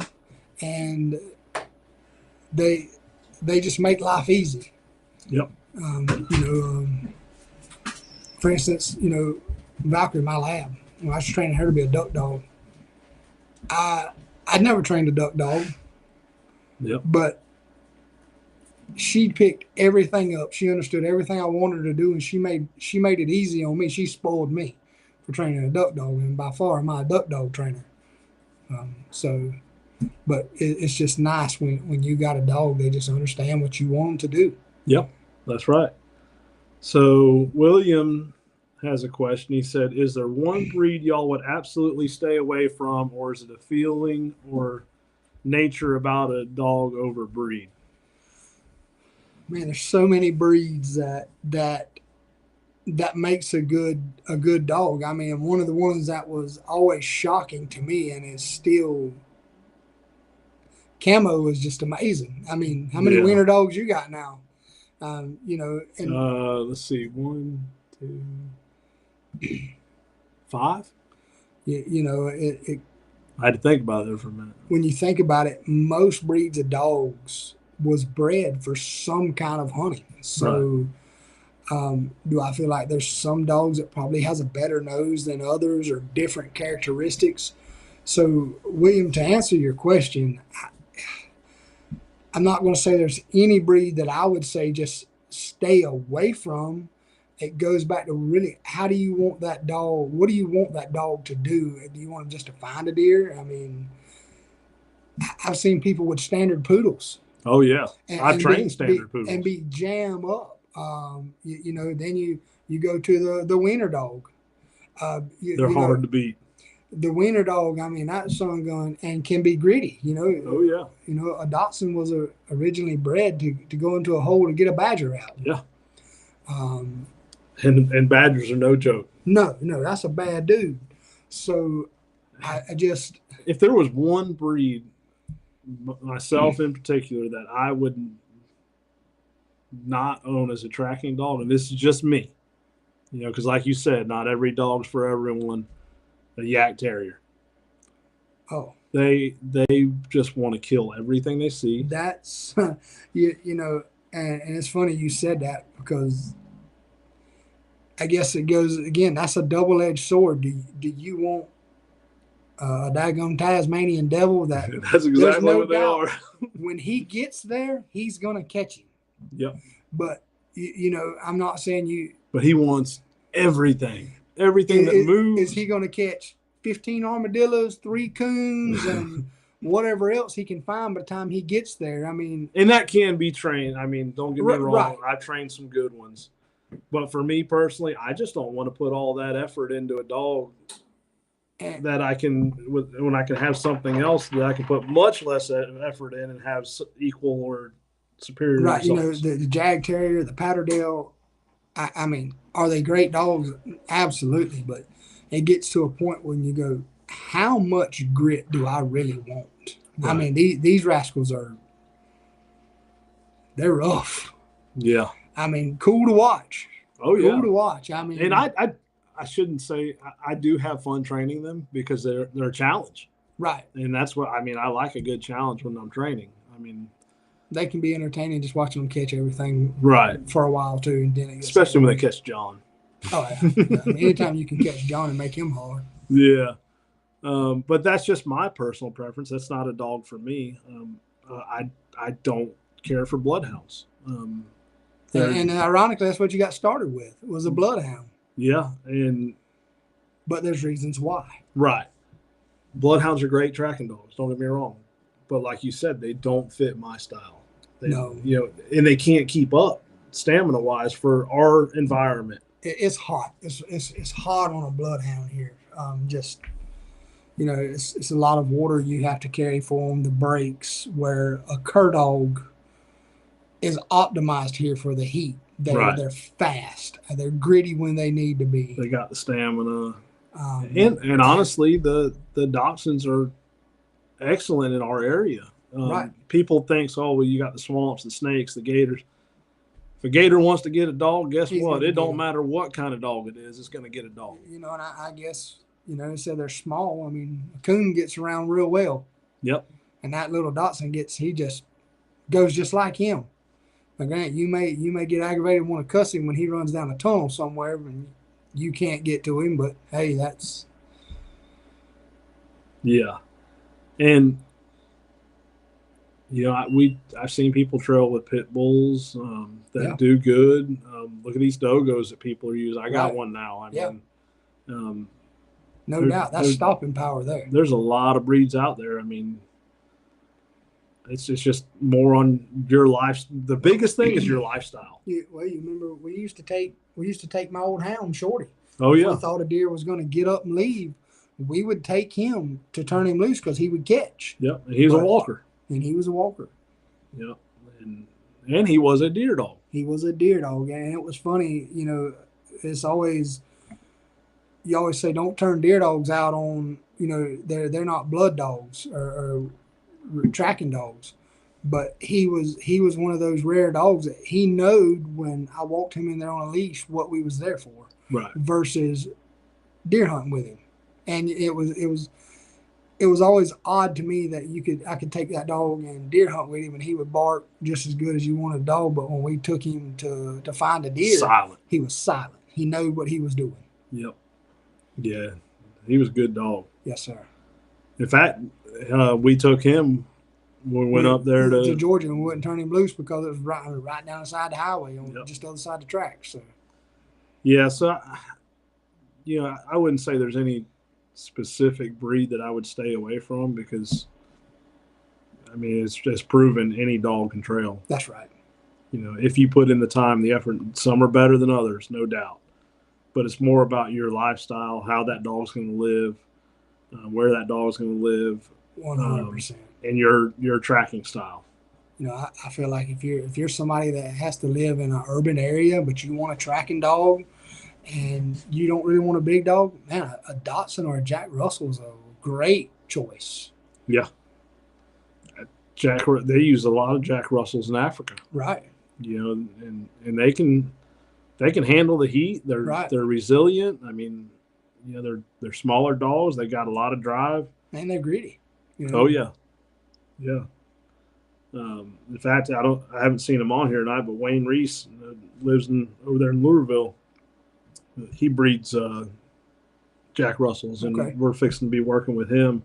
I just think I've had a big rush of fishing, and then us working dogs, so I've been wide open here lately. But so there again, I wouldn't say there's a breed to stay away from. No, I wouldn't either. Yeah, just personal preference. So, oh, he is on. Yep. Here we go. What carry with you when you act like an backpack? We're minimalist. Yeah. When it comes to tracking, it's hot here. It's thick. It's hot. You know, I wanted to carry a pistol. I wanted to carry my primary light, and I did like to have 2 backup lights. And depending on if it was early season, bow season, or something, I wanted to carry water for my dog, and a drag. You know, to drag a deer back. Now, granted, we wasn't obligated to drag a deer back for anybody, but you're already in there with the hunter, and you know, you might as well help them drag it back. So that's just how we sort of done things. Unless they had a whole team of people there that was, you know, waiting, we would help a hunter drag a deer back. But done it many times. You know, pack light, hot here.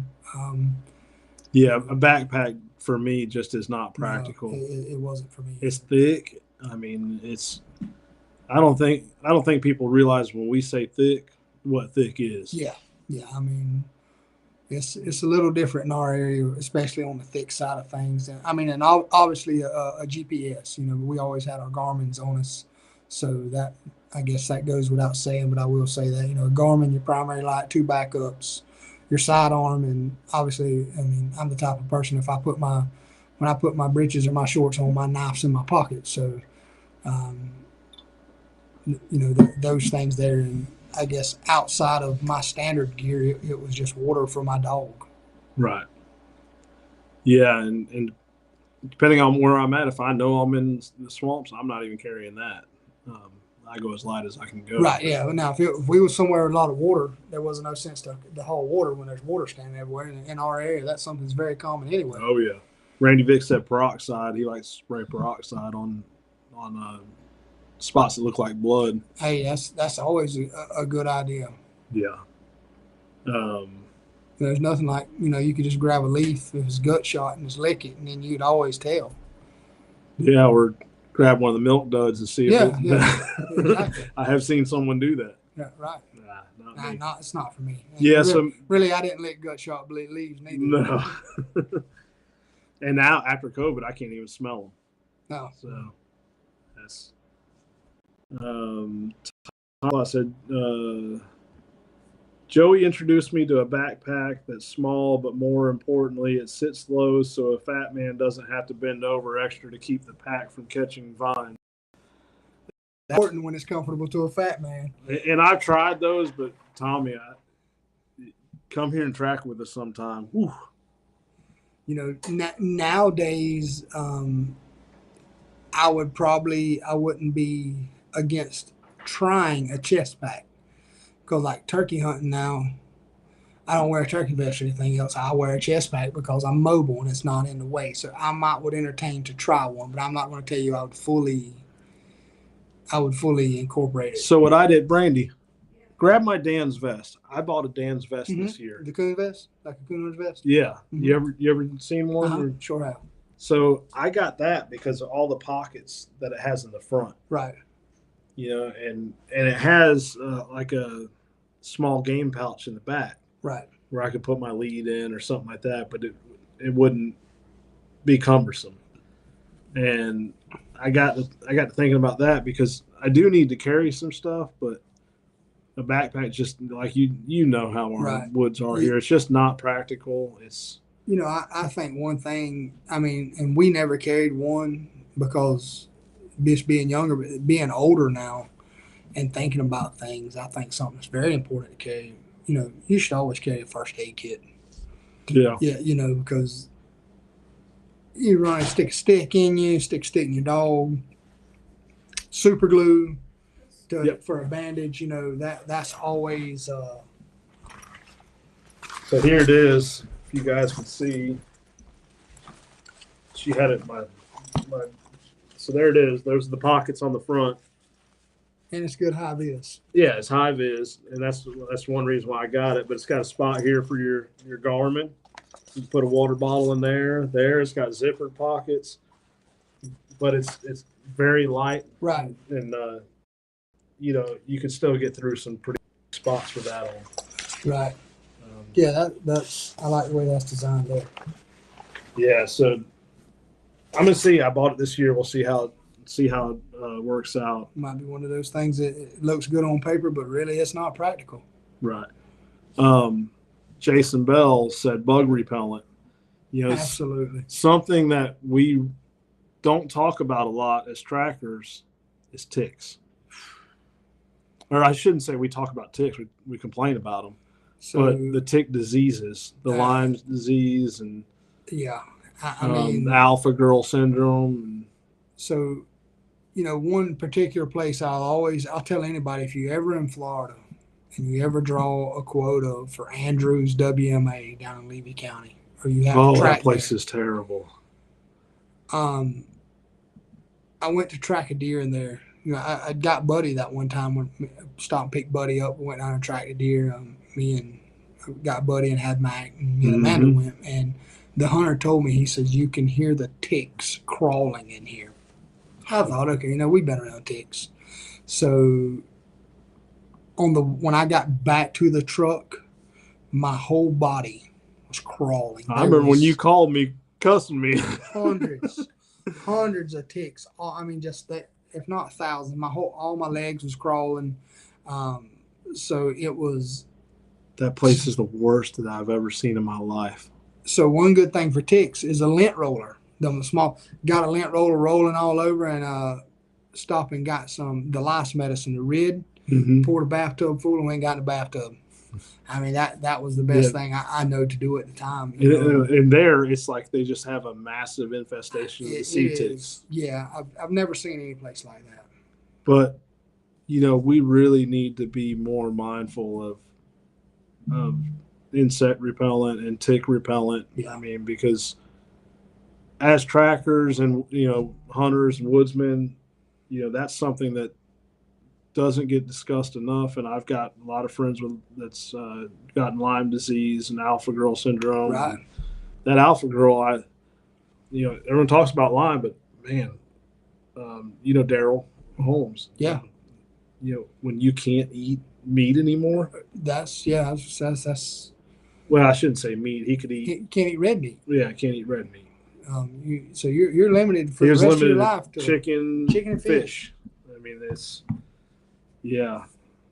Of course, I'm not taking anything away from Lyme disease because that's bad. It's brutal. It's debilitating. So we need to preach that more, and whatever product you want to use, there's a lot of good products out there. That's right. From the Sawyers, you can go to Tractor Supply and get the. There's a plethora of different kinds. Yeah. So. Yeah, there it is. Permethrin. Yeah. Yeah. Let's see. So there were some more comments that came through. Let's go up here. Brad Shoemaker said bullet placement versus arrow placement. What's your thoughts? Both is very, very important, with a rifle, me personally, I'll shoot a deer quarter to me in the point of a shoulder with a rifle, because that's usually going to anchor him right there. I will shoot him through the shoulders. As I won't do that with an arrow. I think.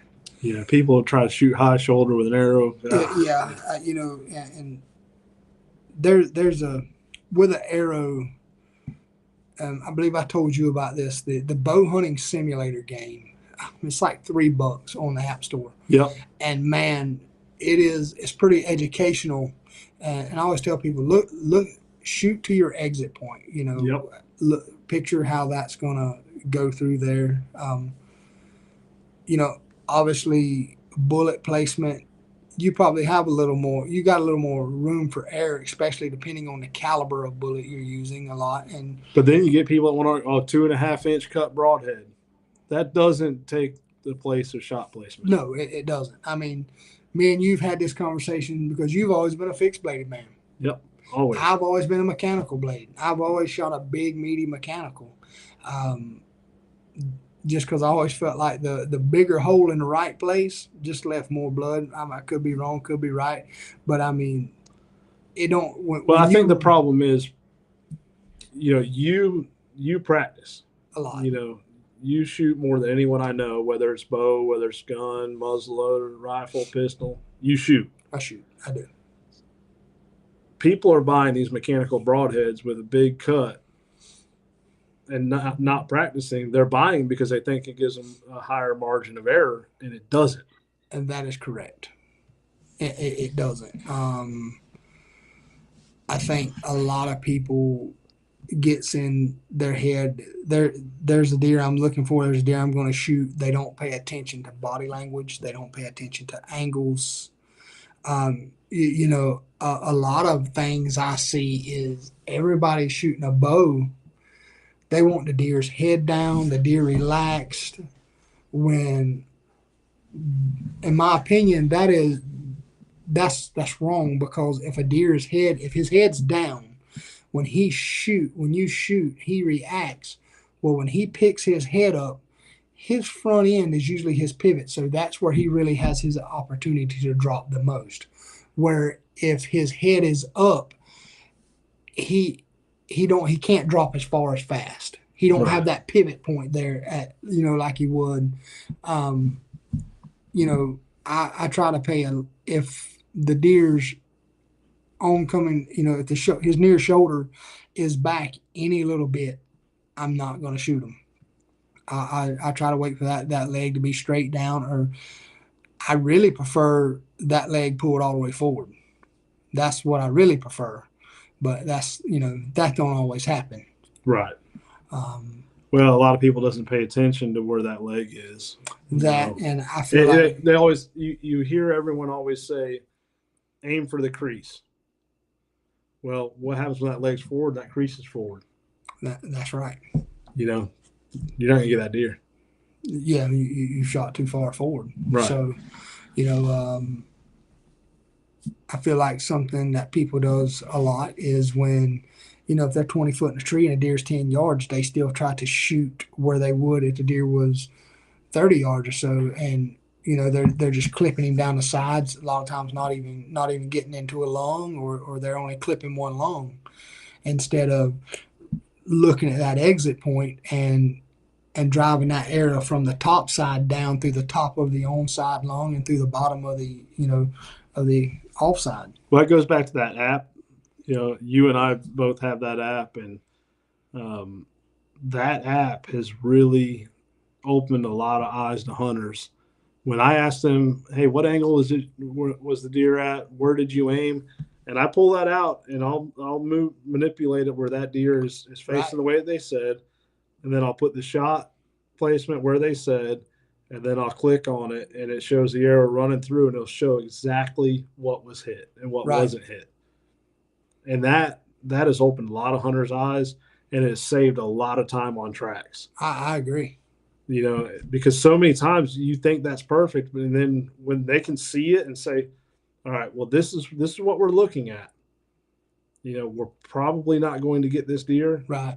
Instead of spending 3-4 hours on a track, we spend 45 minutes, 30, 45 minutes, an hour. that $3 or $4 or what? I don't know what it costs now, but Yeah, the last time I think I looked, it was $3. yeah, I mean, Regardless, that saved me a lot of time. If it was $20, it's worth it just for the. I mean, every year before bow season comes in, as many deer as Amanda's killed or I've killed, with a bow, we're gonna sit down and we're gonna play bow hunting simulator. We're just gonna refresh our minds, and I think that is even back to your rifles and all. You have a lot of people that says, "I know how to shoot my rifle. I know how to shoot my bow. I don't need to practice like that." Well, yeah, you do. I feel like that's very, very false. Take the time, go shoot your gun, spend some time at, in an actual hunt. How are you hunting? Just a tidbit. I see a lot of people, they will, in a shooting house, they'll rest their barrel on the edge of their shooting house or their tree stand. Well, when you rest your barrel on the edge of that shooting house or something, you've thrown your barrel harmonics off. Right. So that bullet is not going where you think it's going. It may be 5 or 6 inches off, and you're trying to figure out, how did I hit him there? Well, where did you have your barrel rested?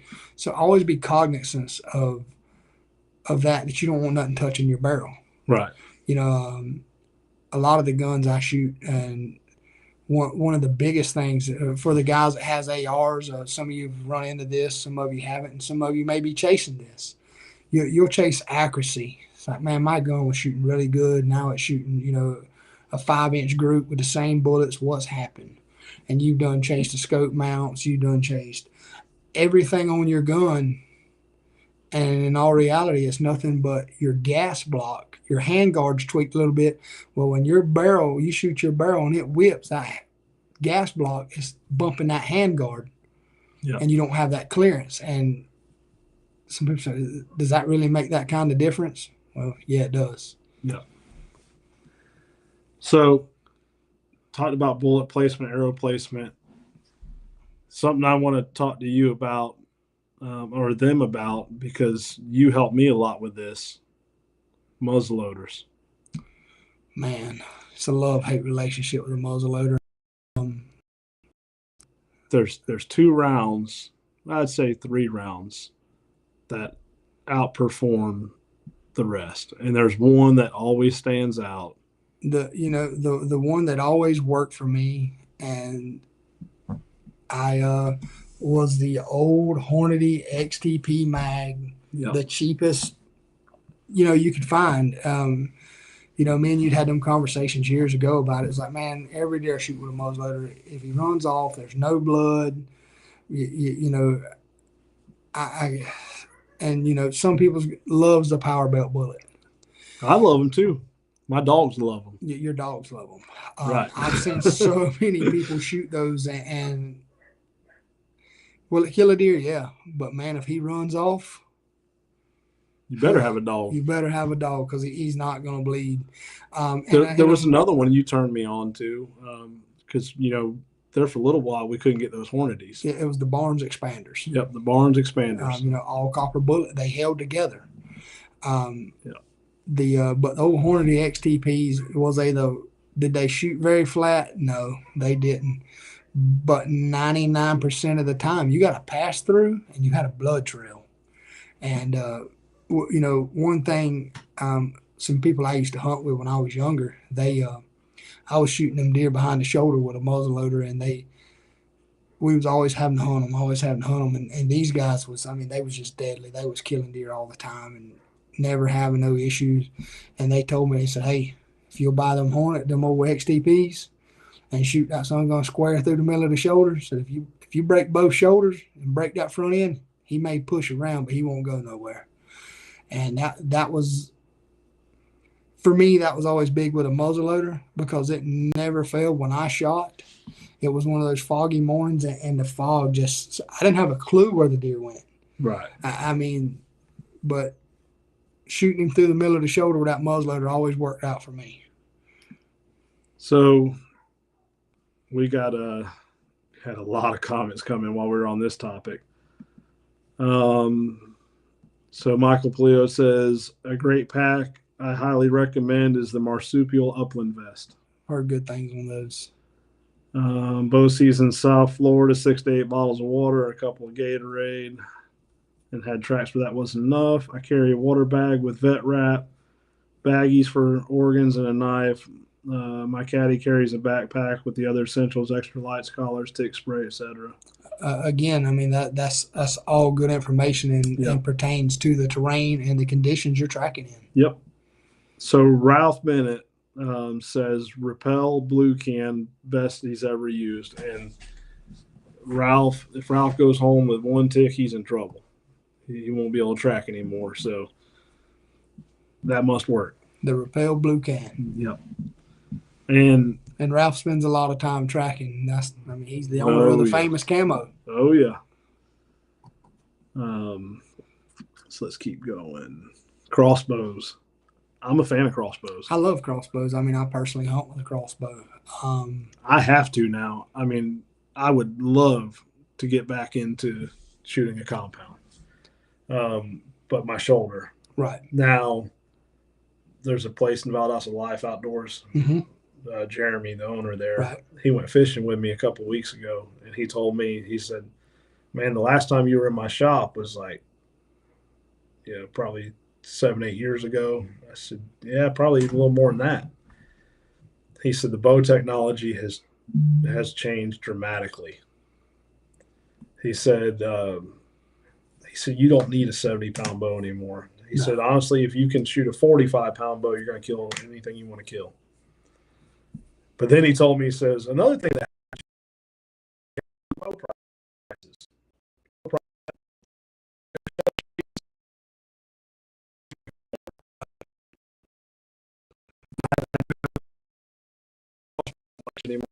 I got a almost $3,000 crossbow sitting in there that I've shot 2 deer with. I mean, I hunt with a crossbow. I mean, me and Amanda does. We hunt on the ground primarily. I've got a tree stand. I haven't killed a deer out of a tree stand in years. I mean, and not even so much as a ground blind. I think outside the box of deer hunt stuff. I hunt out of a little turkey chair most of the time, just because some of the places I hunt. Now, I do feel like I am, with my crossbow, I'm a lot more precise. Right. But it gets more people in the woods. It does. It gets more people in the woods. The elderly people, kids. And so I can understand where some people the double-edged sword with a crossbow is you get people that is uneducated on them, thinks I got a crossbow, I can shoot any shot I want.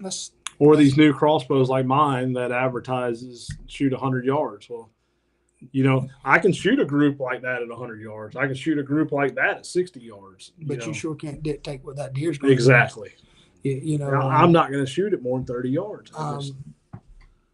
I have shot a deer one time. I shot a deer 54 yards with a crossbow.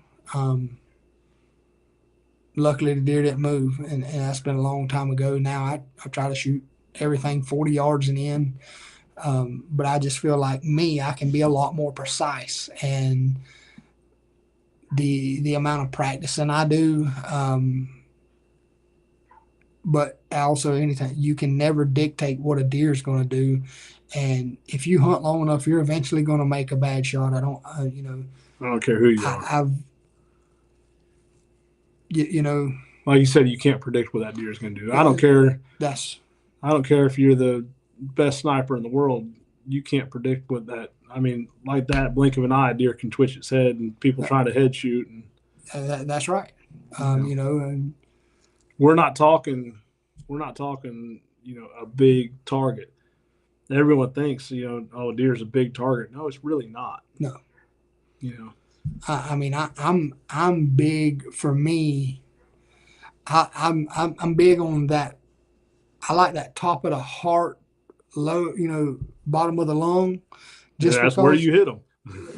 Just because that, if you can get that top of the heart, bottom of the lungs, and again, I shoot those big cut 2.5 inch, broadheads. When you put one of those big broadheads in that area, you don't have far to track. Right. Most of the time you can see him fall. So we go 2 comments here. I'll just kind of put them together. Chuck Darby says biggest thing with mechanicals is people shooting the shoulder. And then Michael says when talking about archery, it doesn't matter what you shoot or how you shoot it. We are talking about a game of millimeters. I equate it to stab victims in an ER. They live and die many times by mere millimeters. Nature has to say. I mean, the other side of that is how many people shoot dull broadheads. I mean, that to me is a big thing. And if you remember years ago, me and you had the conversation on hemorrhaging. A deer dies by hemorrhaging and blood loss. And the best analogy, I mean, the best one I can still give to this day is if you take a dull pocket knife and cut yourself, you can hold your hand on it and it'll quit bleeding. But if you cut yourself while you're shaving your face with a razor, you think you're going to bleed to death. Yep.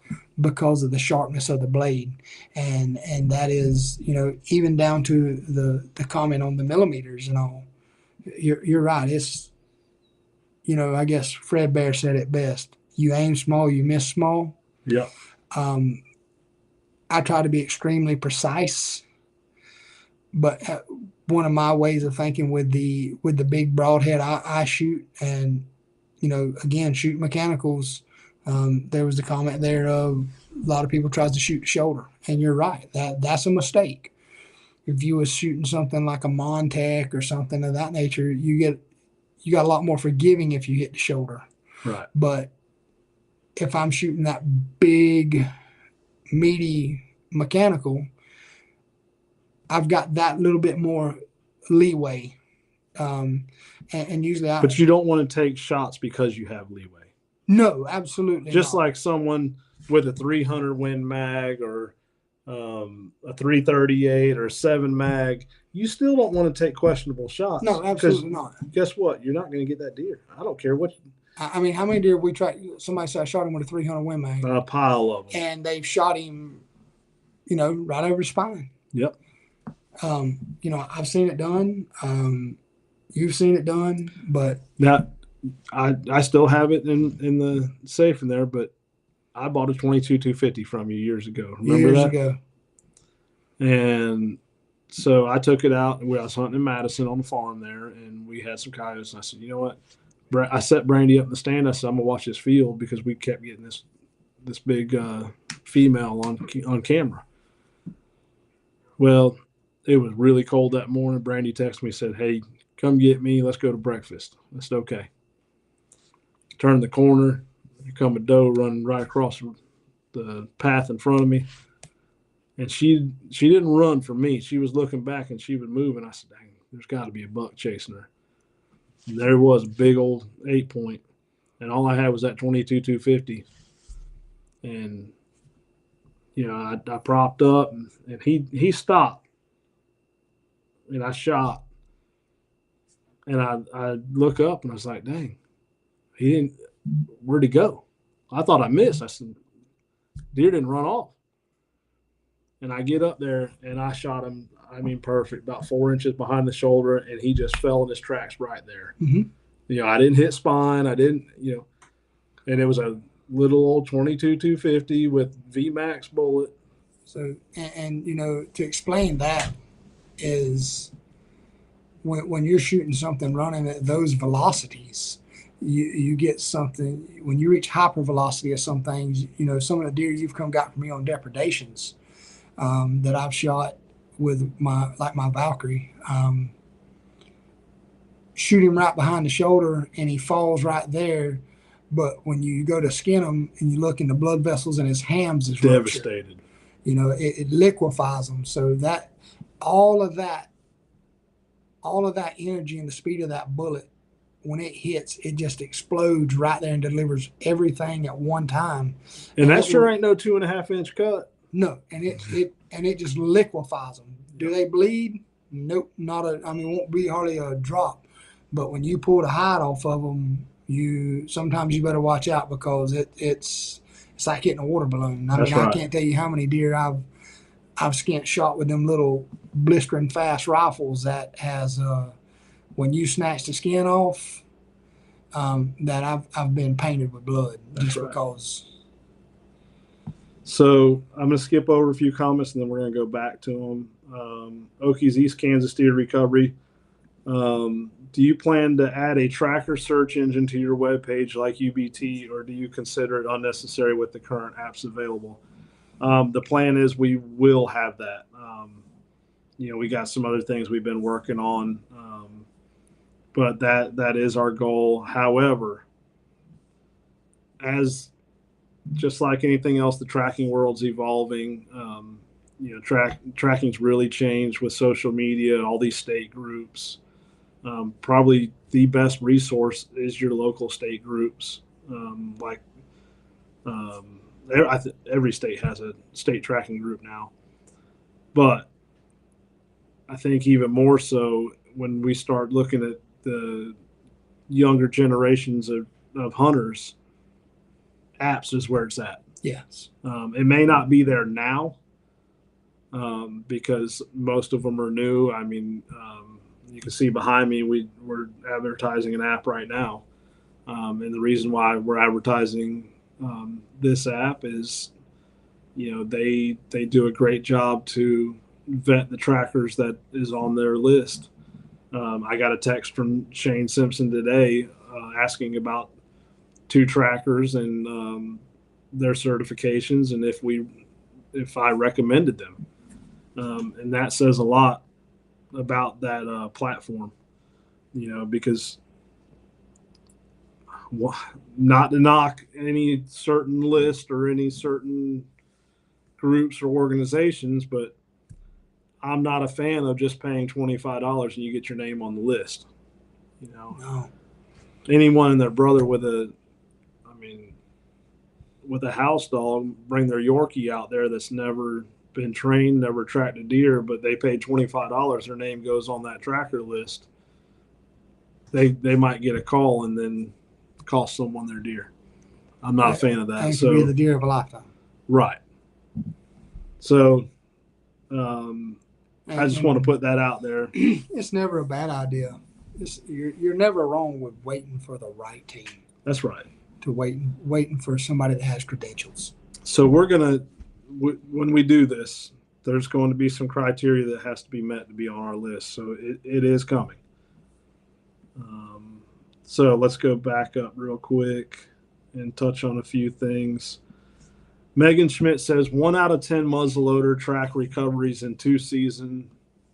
Worst tracks ever. Wow. I think I'm probably the opposite.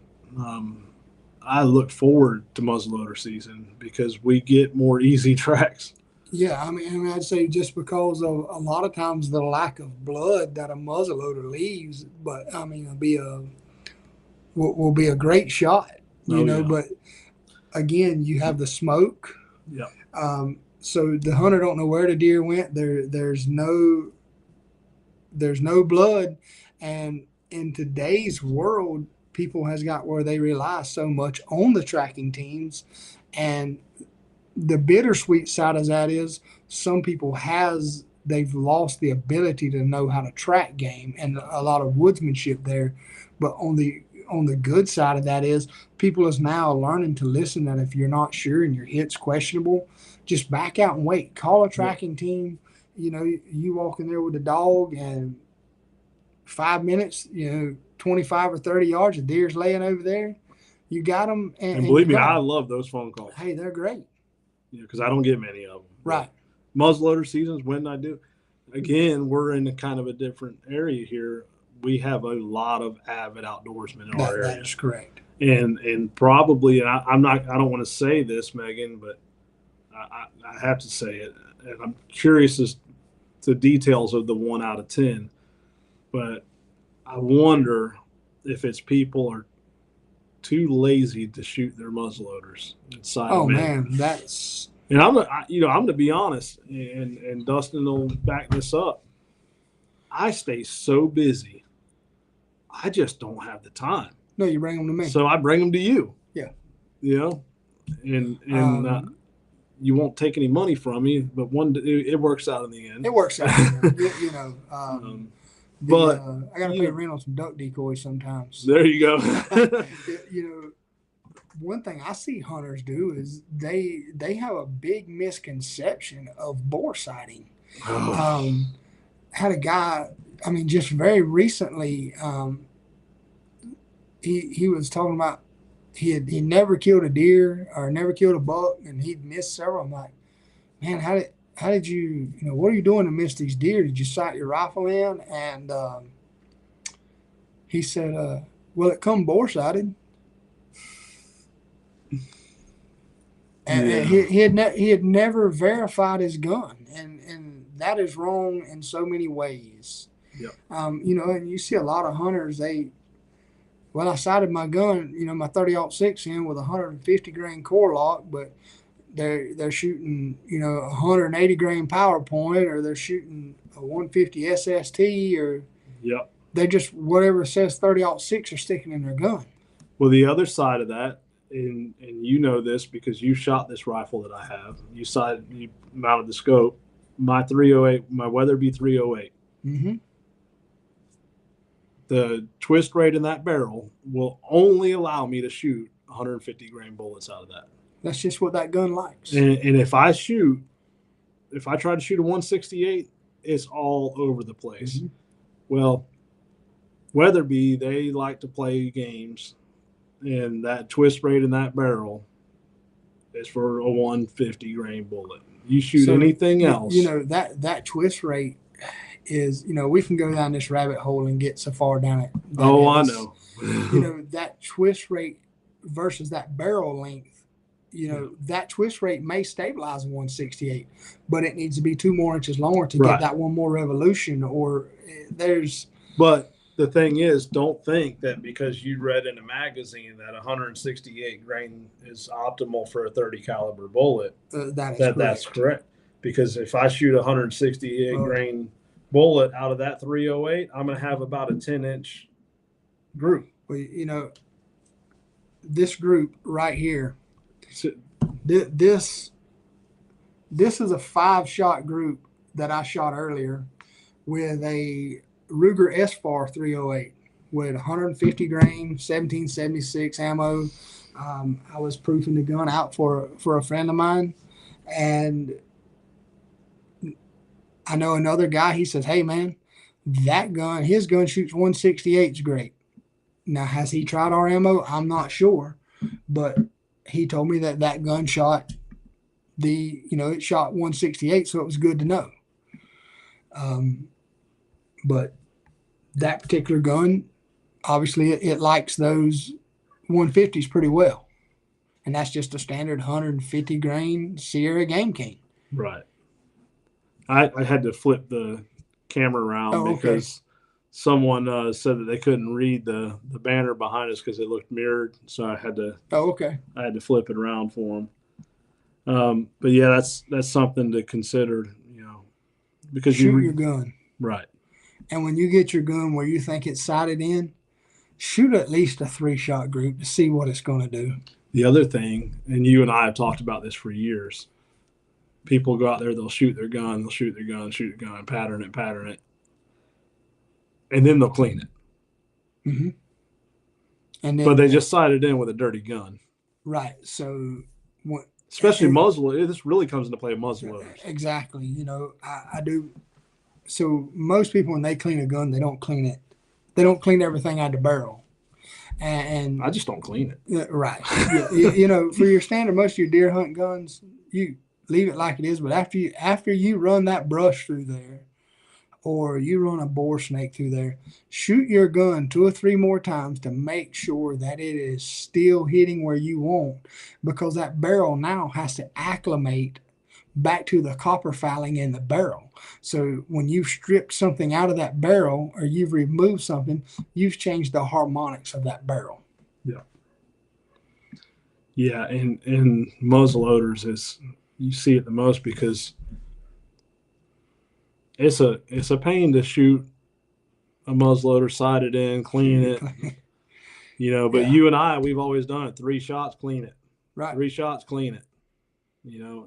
And another thing is like these boar butters and all that, people put too much. You can put too much. Or I mean, if I always like to put a little boar butter on my bullet, but I made sure I'd done the same thing every time, because if I didn't put boar butter on my bullet, well, then you change the pressures. There's a lot that changes there. Yep. You change the tension of that coming out, and That's right. said I can get down that rabbit hole to where Oh it's, yeah.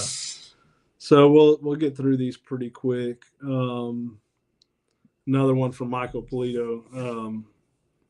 What are some tried and true ways to keep our dogs well fed and hydrated, canned, dry, or other recommendations? We went over dog nutrition quite a bit last week. I only feed dry. What's super important is the proper protein, proper fat, good quality food. You don't have enough protein and fat, your dog's not going to perform. I feed 30-20. I've pretty much always fed 30-20. right. My vet, he says, as long as it's 24 and above in protein, he likes a 30-20. But he really wants a 20 fat. Right. But you want that high protein for a working dog. And as far as hydration, just like with people, if we're trying to hydrate ourselves in the woods, we're behind the 8 ball. We should have been hydrating before we even. That's correct. So make sure your dogs stay hydrated at home before you even go out into the field. And I do feel like as a dog handler, you have to be able to read your dog, to know your dog. When sometimes you got to say, "Hey, I've got to stop and water my dog." Mm-hmm. So you got to stay ahead of it, not behind it. Don't chase it. If you remember, one thing we used to always get aggravated with Mac. That son gun, if he found him a water hole somewhere, he was putting the brakes on. He was going to get him some water. Yeah, or lay down in it and cool off. And when he got cooled off, you were not going to make him go. No, he'd get up and go again. But again, he was extremely smart. He knew his limitations. But that's the big thing, and I know you've always, you fed quality food. You like Purina. Purina was good to me. I feed Diamond now. Diamond's been fantastic. And like for me, I've got a wide variety of breeds and dogs. Oh Lord, yeah. That Diamond Performance 30-20 it's fit the bill for all of them. Right. We were feeding 2 different types of feed because some dogs didn't like this, some dogs didn't like that, some dogs didn't do good on this, some on that, and we found one that fits all of them, and that's what we stick with. But the main thing is the 30-20 or higher protein, higher fat, because when you this because you ran deer dogs. Once you run a dog down, it takes to get it back. I mean, and deer dogs are a whole different animal because you're running miles and miles day after day. He can get run down if I wanted to feed him a good quality feed. I used to like to give him good supplements, to try to help him recuperate. I used to like Percotone. The downfall to Percotone, when I used to use it was it almost worked too good, because you could take a dog that was run down real bad and give him a shot of Percotone in the morning, and by the time I got to the woods, he got like nothing was wrong with him, so it was sort of bittersweet at times, but Red Cell's a big one. Red Cell's a big one also. And it's a good supplement. Right. But again, the goal is to build up that storage with the protein and fat and carbohydrates. And that's something else people doesn't look at, is the carbohydrates in the food. So one thing I used to like to do, if you got a dog that was in a bad way and he get one, is you could feed him a honey bun. Mm-hmm. Just a lot like people. A man gets down, he gets hyperglycemia. Hot, you can get him a honey bun, and it'll bring him back from a bad place. And a honey bun with the sugars and the carbohydrates would bring a dog back. Yeah, one thing I keep on me is little packs of honey. Right. You go to McDonald's or Hardee's and get a little pack of honey, and Sam was bad about it. Sam he'd run till he was ready to just. He'd run. He fell over. Yeah, and he'd be over there shaking like seizures and stuff, and you squirt a little bit of honey in his mouth, and his back like Right. You know, he was a dog that I really had to watch. Yeah. He didn't. I remember he didn't really. He didn't have no sense when it comes to taking care of himself. He was all drive. Oh yeah, I kick myself every day for getting rid of that dog, but he's where he needs to be. I mean, he's in Mexico tracking big mule deer, and I mean, he gets a lot of work. Right. And that's what I mean, he was one of them that he had to have a job all the time. Yeah. Yeah. When it came to off season, you didn't want to live with him. I mean, right. Sucker just wanted to hunt. But he's also one that, now he was muscled up. He was ripped and lean, but he was one we struggled to keep weight on. Right. And, I remember going up to Dr. Sapp and saying, man, what do I need to do with this dog? People are going to think I'm starving. And he said, he laughed at me and Brandon when we were in there. He said, when's the last time you seen a fat marathon runner? I mean, yeah, you got a good point.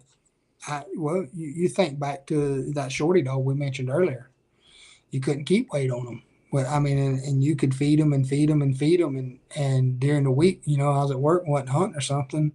He would get a little weight back on him, but soon as if I had a couple of days off work, he would be right back run down, and he would look bad, but he was just in shape. I mean, it wasn't because he didn't eat. Right. Yeah, and that's what Sapp told us. I mean, and plus, I mean, you could see, you could dang near count every rib on Sam, mm-hmm. and that there was nothing we could do. I mean, and we had people make comments. I'm like, look, you can go talk to my vet. We've had him up there. We're trying to, I don't know what else to do. He's still that way. He's an athlete. Oh yeah, yeah. He's just. I ask hunters before we go out: orthopedic and or heart conditions, diabetes, epilepsy. I carry sweets in my backpack. It's not a bad idea. I've had hunters fall out on me. I've had other trackers, that had some pretty serious health issues go on during tracks. I mean, so not this past season. The season, was it this past? Season before. Season before, when I had my surgery. Yeah. It's been about a year and a half. Yeah. The season before, I was stupid and I went out tracking 2 weeks after I had a major operation.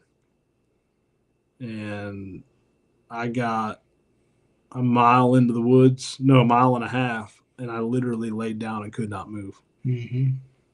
And the hunter didn't have good cell service. He finally had to walk off. I physically could not move. I laid there for 2 hours. I think it was an hour and a half, 2 hours. Something like that. It was an hour and a half. And he walked to get enough cell service to call someone, and never could. Well, he heard someone running saws and a hammer, and they were fixing up a shooting house. So he went over there, and they were able to make a phone call. I had to lay there an hour and a half before I could walk 100 yards to get to the buggy because I was hard-headed. After a major operation, I was going tracking. Mm-hmm. I remember. And then what do? I don't go home. I go on another track that Jason Byer met me at. I called Jason and said, man, I can't do it, but I'm going to meet you there. And I said I was going to stay in the truck. And next thing I know, I'm out there and I'm fixing to follow behind Jason, and the whole world starts spinning on me. And it was my stupidity, but they could have had to dealt with a very serious situation. Yeah, because you was being stubborn. Yeah. Yeah. So that's a good point to discuss health conditions. And, I know that's a touchy subject, but it's not a bad thing to talk about. Well, I'm going to look real quick, see if I missed any comments, and start wrapping things up. So if you have any last minute questions or comments, get them in now. And if I missed any, I apologize. It was not intentional.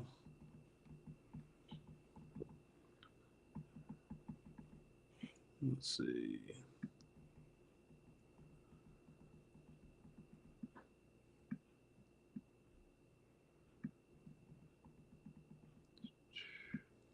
Went over a lot of stuff. So Dustin, you said earlier you're with Rick's Thermal Optics. Rick's Thermal Optics. And so do you want to share how people can get a hold of you, what you offer, So and also with your livestock? So you can follow me at Dustin Williams on my Facebook page. My company page is North Florida Livestock and Crop Protection. If you have any thermal questions or questions, about getting into thermal or certain units, what will work best for you, feel free to reach out to me on my page, and I'll point you in all the right directions. Get you set up with qualified dealers that's reputable and that's going to do you right. And if you got any questions, about ammo or guns or calibers, always feel free. Anybody can reach out to me. I'll do the best to set you up. If you're looking for ammo, good quality, 1776 ammo, man, it's good stuff. It's the only ammo company you'll ever find. If you buy any of our ammo and you're not satisfied with it, we will refund your money. No questions asked. You can use code Williams22 and get a little discount to help you out more with some shipping than anything. And thanks, we'll say thanks for everybody for tuning in and listening to us ramble back and forth. And and we had a steady flow of people coming on, hopping off, on, off. Had some good conversations and some stuff outside the norm that we talk about. Right. Like I said, we wanted to educate the trackers to be able to educate the hunters. That's right. And it's, as long as everybody's trying to always help everybody to be better, to better themselves and better themselves, and we're moving forward instead of the fighting my way is the best way or this way is not the good way. Man, that needs to go somewhere else, because we already got enough people trying to take what we love from us, and now we're it's always fighting about calibers and broadheads. Now we're fighting about how we're going to recover the animal we've already shot. That's right. And so what if we got to have a drone and a dog and we work together? Just it's about it's said a bunch. If we could just work together, what could we really accomplish? Well, that's like a still hunter that hates a dog hunter, but they call a tracker in with a dog to find their deer. I mean, how many times we all work together? How many times does a dog hunter, a dog get somewhere and make that buck that's always nocturnal get up moving, and a still hunter get to shoot him? That's right. So and I've tracked a lot of deer for dog hunters. Absolutely. So especially where we live. We have one more question come in. It says, which of you two have better hair? Well, neither one of us have much hair. I ain't got no hair. I'm bald. I got a little bit, not much, but Kenny got way more hair than I do. Yeah, but I'm not far behind him. I got a little bit on the sides, but true story. Mine's receding here, and I'm getting about going here, so I'm not far behind you. So true story. The day I graduated high school, I shaved my head and it never come back. I mean, I knew that I was going to go bald. My mom's side of the family was bald, and my dad's. So when I shaved it, the very little ever came back. I mean, it was. So I've pretty much been bald for 25 years now. Well, Dustin, I appreciate you coming Absolutely, on. Man. A lot of people especially a lot of these people may not know the tracker that you've been over the years, and right. I track with a lot of people, and I call you all the time to this day. Still to this day, we talk about different things, dog behavior. It's I'll help anybody any way I can. And anybody watching, if they have any questions, I'll do it for sure. Do what I can to help anybody. Anything in the outdoor industry, and if I can't give them a direct answer, I'll do what I can to help them find it. That's right. So.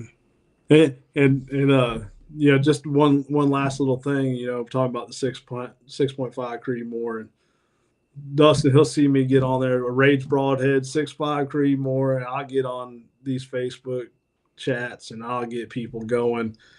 And Dustin, he'll send me a little laughing emoji, or he'll say, Dustin knows what I'm doing. All I'm doing is having a little bit of fun, getting a little rile out of people. Kenny likes to stir the pot. No, I don't stir the pot at all. He's got a big paddle. So Kenny likes to, when he does that, I'll just send him some pictures, of a bunch of dead deer sometimes. And then you'll send me stuff like, especially like, one guy said the 6.5 was traveling so fast it was cauterizing the hole. Yeah, just to touch on that, a 6.5, for anybody that thinks it's fast, it's slow. What makes a 6.5 a long range gun is the high BCs of the bullet. Right. That is it. I hear all the time a 7mm 08 is far superior. So I like a 7mm. 7mm 08 is a great cartridge, but to say it's far superior over a 6.5, it's a 0.5 millimeter bigger. They shoot the same grain bullet. Yep. And they're roughly the same speed. Yep. So yep. That's and Hornady's got a great marketing team. Hornady has an excellent marketing team. All right. Well, we appreciate it, and we appreciate you guys from tuning in. And absolutely, we will see y'all next week. Yep. Thanks for having me, Kenny. No problem, man. Thank you. Yes, sir.